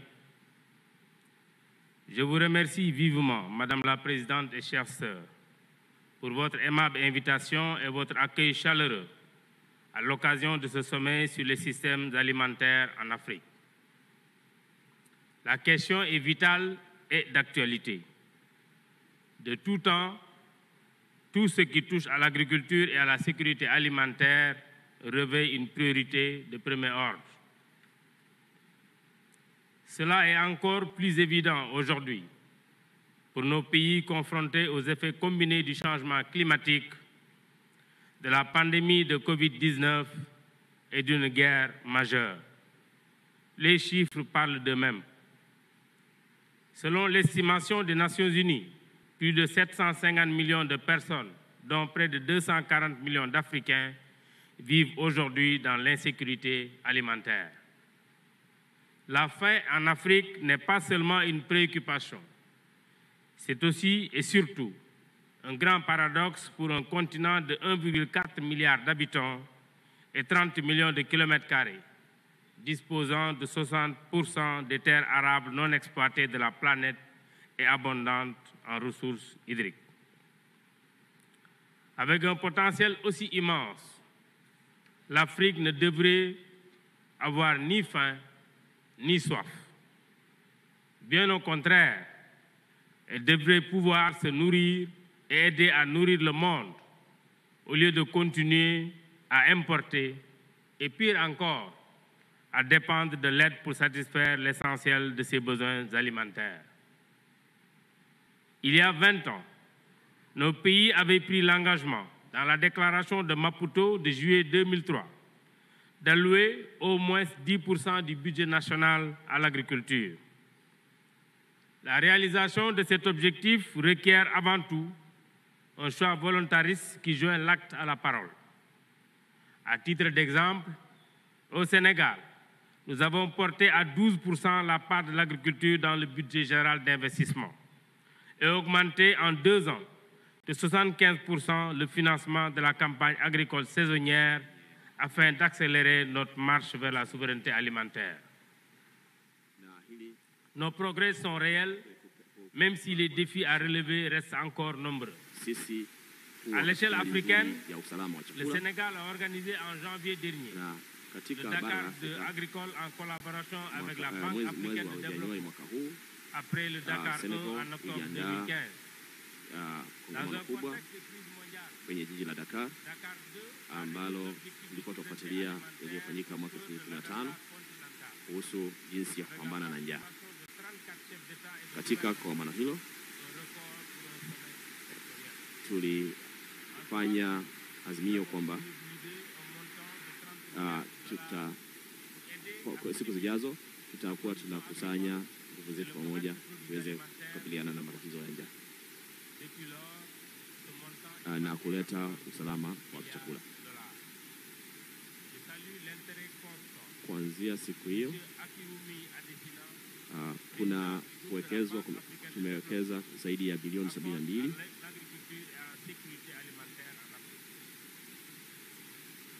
na pia tunataka kushukuru mashirika kama vile Benki ya Maendeleo ya Afrika ambao pia mwaka ule wa 2022 wajumuika mano na kuwekeza kuelekea kwa mambo ya usawa. Na tukielekea upande wa mbolea, tunataka katika kipindi cha muda mfupi ujao na muda mrefu tuwe tunawekeza zaidi katika mambo ya mbolea.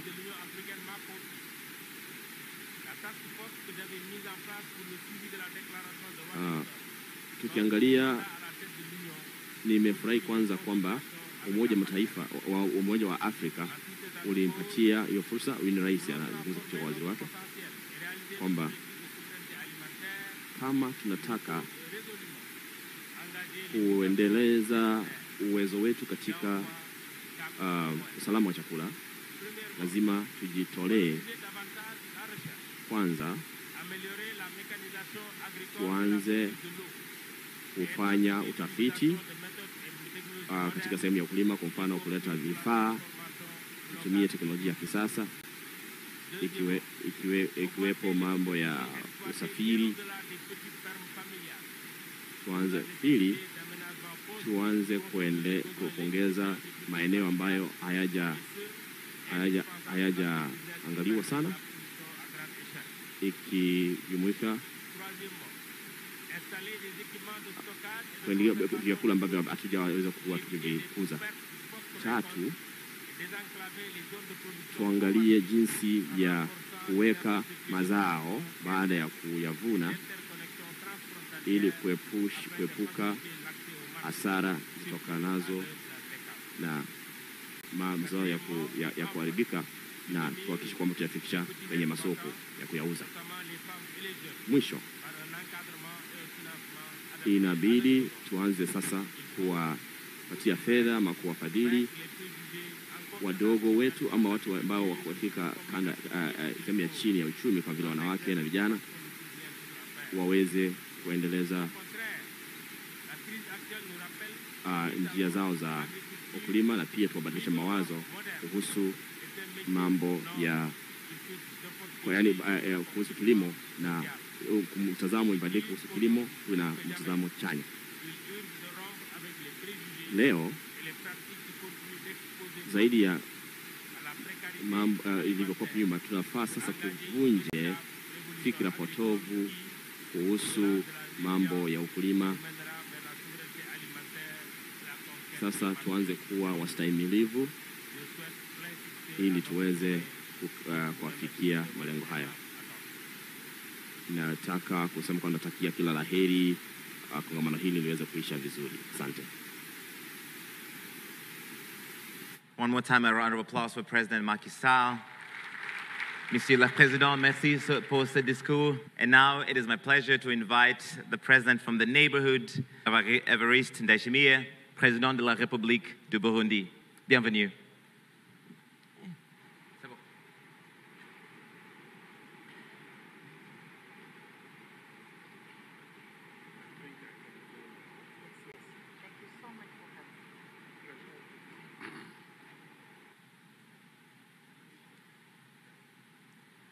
Asante sana Mheshimiwa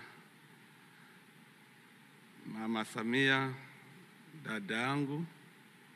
Nakushukuru sana na nawashukuru Watanzania wote kwa mapokezi mazuri mliyotufanyia tangu tulipofika hapa.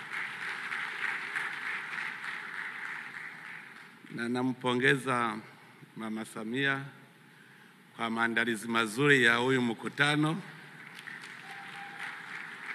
Na nawapongeza Watanzania wote. Ni kawaida kutupokea vizuri hapa, tuko nyumbani. Lakini nitawaomba msamaha, nitasema lugha nyingine. Mnajua maua kupendeza lazima muweke rangi nyingi. Ndio sababu na mimi naleta rangi nyingine ya Kifaransa, lakini tukimaliza tutaendelea kuongea, bado niko huko. Excellence Madame Samia Suluhu Hassan, Président de la République de Tanzanie.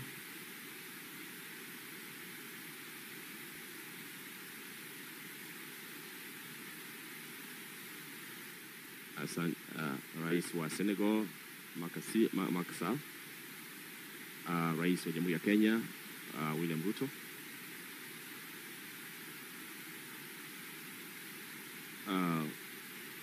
Rais wa Zanzibar Mheshimiwa Rais ambao wamefika hapa, wa zamani wa sasa, itifaki zote zikizingatiwa. Kwanza ningependa kuwashukuru sana. Ni washukuru washirika wenzangu, ni washukuru Rais Suluhu Hassan na serikali yake ya Tanzania kwa mwaliko na kwa ukaribisho mzuri mliopatia mimi na ujumbe wangu. nikuletee salamu kutoka nchi ya Burundi na wananchi wa Burundi. Sisi wa bibi na bwana tumekuja kwenye hili kongamano kuja kuwa tunapendezwa sana na hatua. Kwa hivyo ningependa kuzungumzia mada ambayo ni muhimu sana, na mada hii ni kuhusu chakula ambacho ni muhimu katika maisha ya mwanadamu. Na unajua chakula kinatuunganisha. Na asante kwa kutuleta pamoja hapa tuzungumzie kuhusu mabadiliko ya mifumo ya chakula. Na ni muhimu sasa tuwe tayari kutenda. Ni kitu muhimu kwa sisi sote ambao tuko katika hali ngumu ambayo ina changamoto nyingi. Kwa mfano vita vilivyoko kule Ulaya, mambo ya kuwa na watu ongezeko la idadi ya watu. Mheshimiwa Rais, mabibi na bwana, ukiangalia kauli mbiu ya mwaka huu ambayo ni kutoa ama kurejesha tena, kuongoa na kutenda.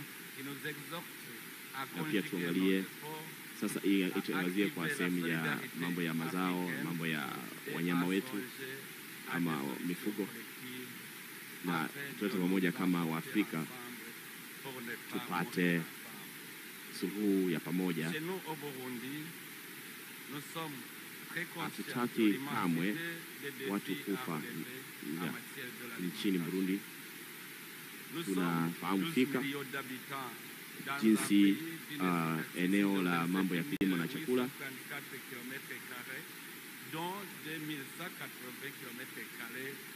na tuna nchi yetu ni ina ekari 27 na kitu.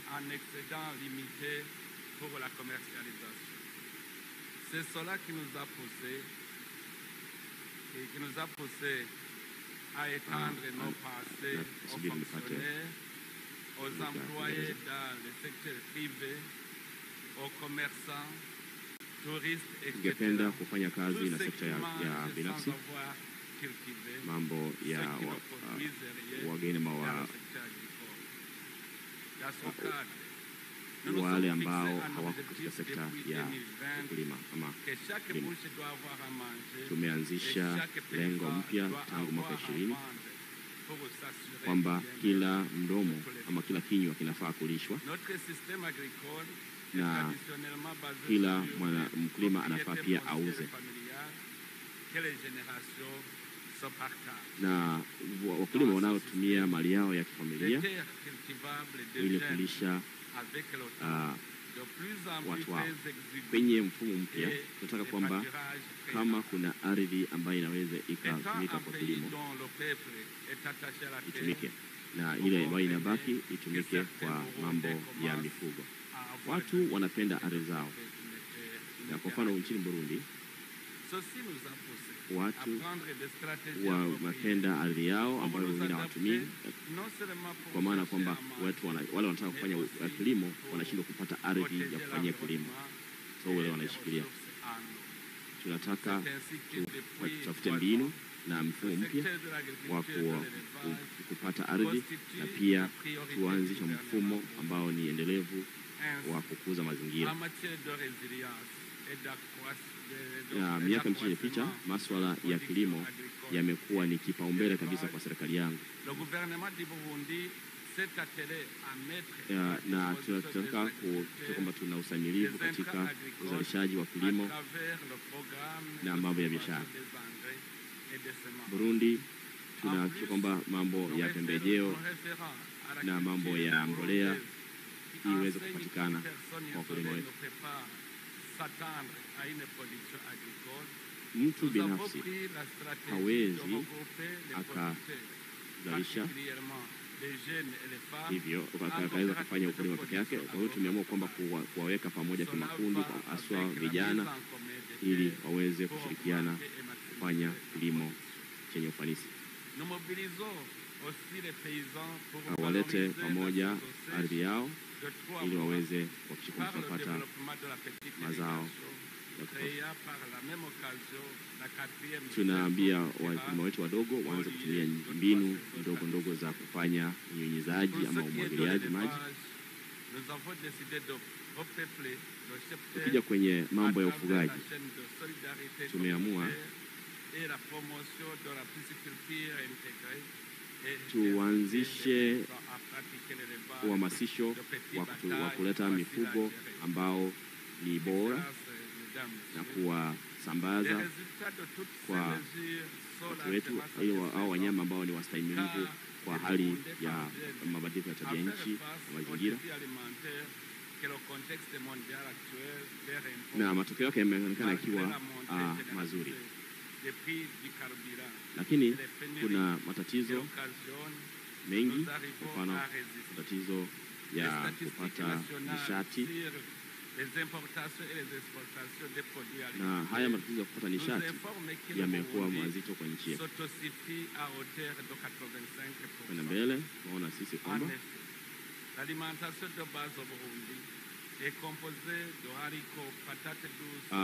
vyakula vya kimsingi nchini Burundi kama vile maharagwe, mahindi, mboga, matunda, mboga na matunda, mihogo. Lakini takwimu zinaonyesha kwamba kipindi cha kuanzia mwaka 2020 hatujaweza kuagiza vitu kama vile vitunguu, viazi, kwa sababu tunavipata nyumbani. Na hiyo ni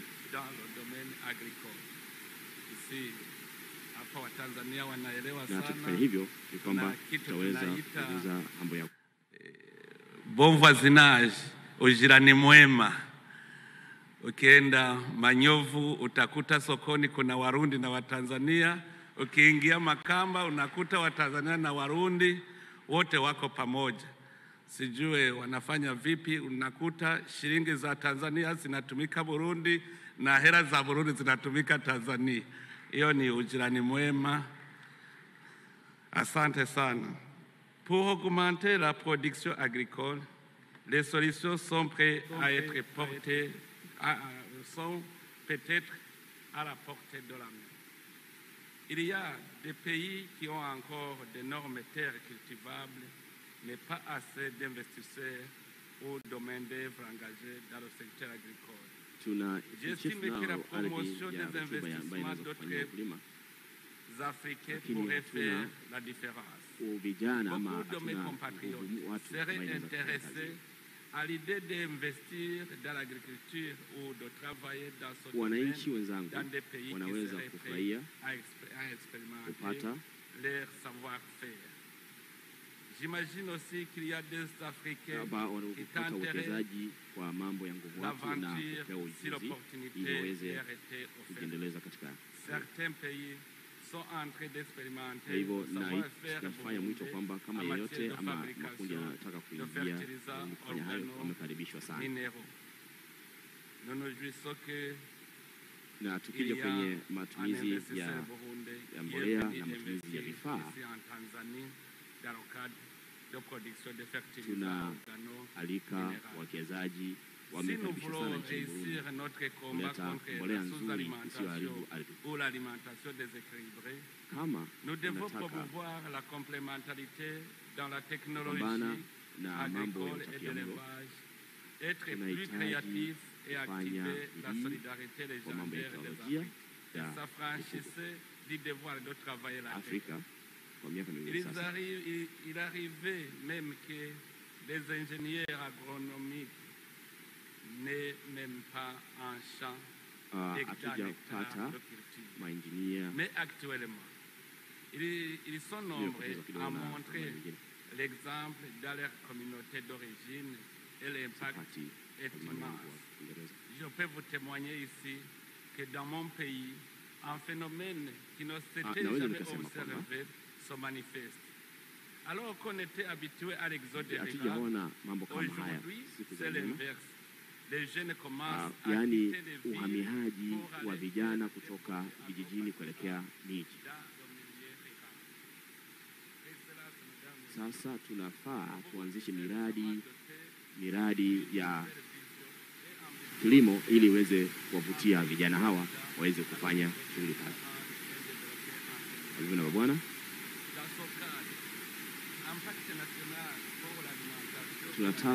tunafaa tubadilishe mtazamo wetu kwa mambo ya uchumi kuelekea mwaka wa 2060. Na ninawahimiza washirika wetu na wadau wetu wa maendeleo haswa 3 usindikaji na kuongeza thamani mazao kabla ya kuyasafirisha nje. Hivyo na bwana, ningependa kuita mashirika yote waweze kufanya ubia, yaani ushirikiaji wa jamii na miradi ya ubia na kusaidia umma wetu. Na ningependa tuangalie mambo ya forodha ya mipakani, tuondoe ili tufanye usafiri wa watu wetu kwa njia ya urahisi. Mabadiliko haya yataleta urahisi hata kutoka upande wa wadau wetu wa sekta binafsi kufanya biashara, na pia kwenye sekta ya kilimo kwa rahisi kufanya biashara na mambo haya.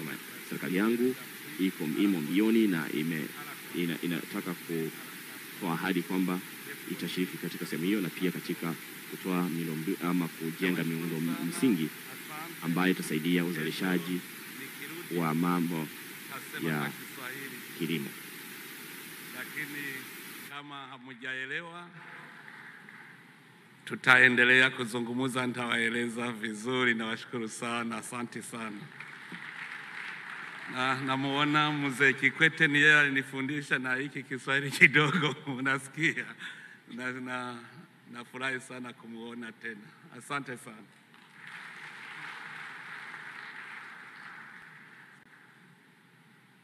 Asante sana Rais Ndayishimiye. Tafadhali tumpe makofi tena. Thank you so much.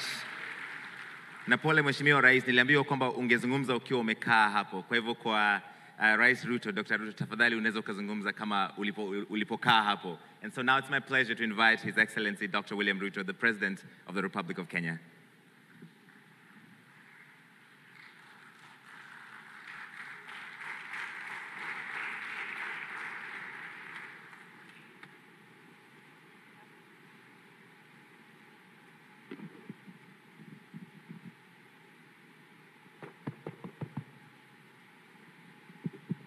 Asante. Thank you. Shukrani sana Larry. Kwanza nataka nichukue nafasi hii nimshukuru Mheshimiwa Samia Suluhu Hassan, Rais wa Muungano wa Tanzania, kwa kutukaribisha.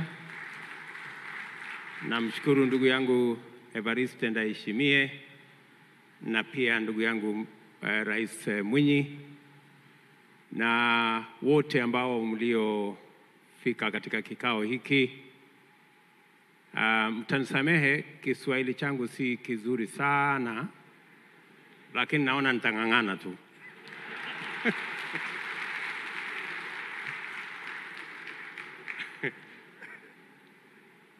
Kwanza nataka nishukuru Mheshimiwa Rais kwa kuchukua nafasi na kuungana nasi katika kongamano kubwa la Climate Change Summit ambayo ilikuwa Nairobi. Na wakati ulikuwa pale ulinipatia maagizo ya kwamba nije katika mkutano huu. Na nimeambiwa ya kwamba maagizo ni instructions. Kwa hivyo sikuwa na la ziada ila nifike.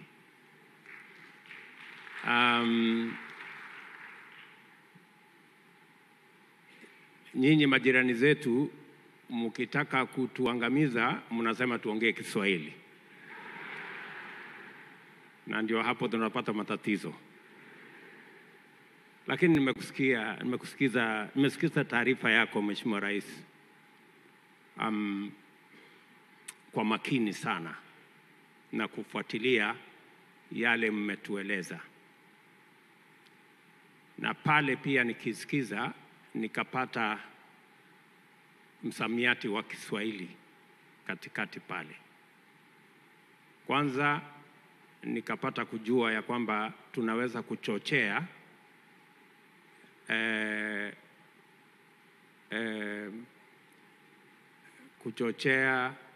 kilimo biashara. Kule kwetu uchochezi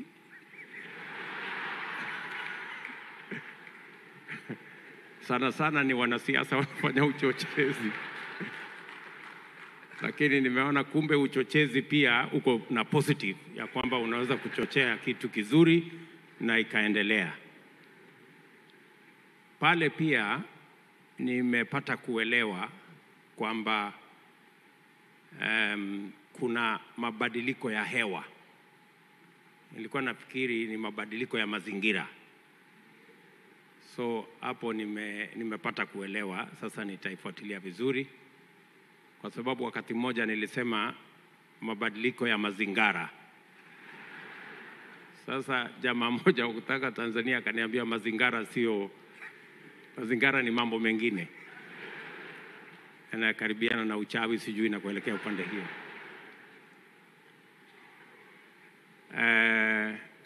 Lakini pia nikasikia umetueleza, na nakubaliana na wewe 100%. Kwa muda mrefu tumekuwa walalamikaji.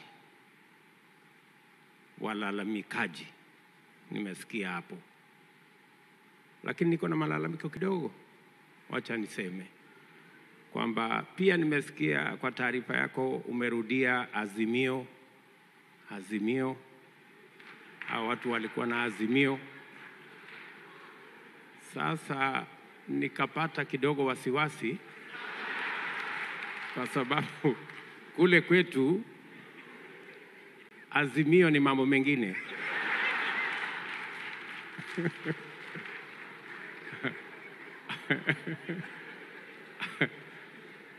Azimio ni chama ya upinzani, kuna fujo kweli.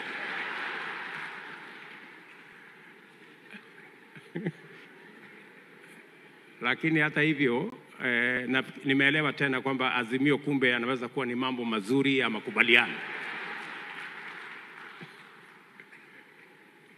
Alafu mwisho wacha nimsaidie, Kiswahili changu ni bora kuliko ya Larry, mtu wa kutoka kijiji yangu huko nyumbani. Amesema hapo ya kwamba mnatuzungumzia na Kiingereza ambayo sio kizuri, na sisi tunaongelesha Kiswahili ambazo sio kizuri. Vile alikuwa anataka kusema ni kwamba mnatuzungumzia na Kiswahili sanifu, na sisi tunawazungumza. Happy to participate in this very important forum around the most important subject of our time, about food. In fact, I will tell you that the last campaigns in Kenya were centered around food. The cost of food, the cost of living is in proper context because it speaks to a very important subject, not just globally, not just regionally, even in Kenya, it's a very important subject. And it is an important subject because without many things, you can live without technology, you can fail to have airtime and many other things, but food is something very emotive, and therefore it is important as leaders working with all the other stakeholders to think to plan, and to do everything possible to make sure we get it right. And this forum, therefore, brings in context the importance of the subject around food and food systems. And I want to just say two things, because Mama Samia has spoken for almost all of us, and my colleagues also have spoken to the issues in the best way possible. Let me just say two things. There are two things that are important from where I sit. Number one is, how do we increase productivity? And number two, how do we bring youth into the equation? I think those two issues, encapsulates what I think should inform our thinking going forward. About productivity, let me say three things about productivity. How do we increase our productivity? How do we assist our farmers to produce more and to produce much more efficiently? Number one, fertilizer.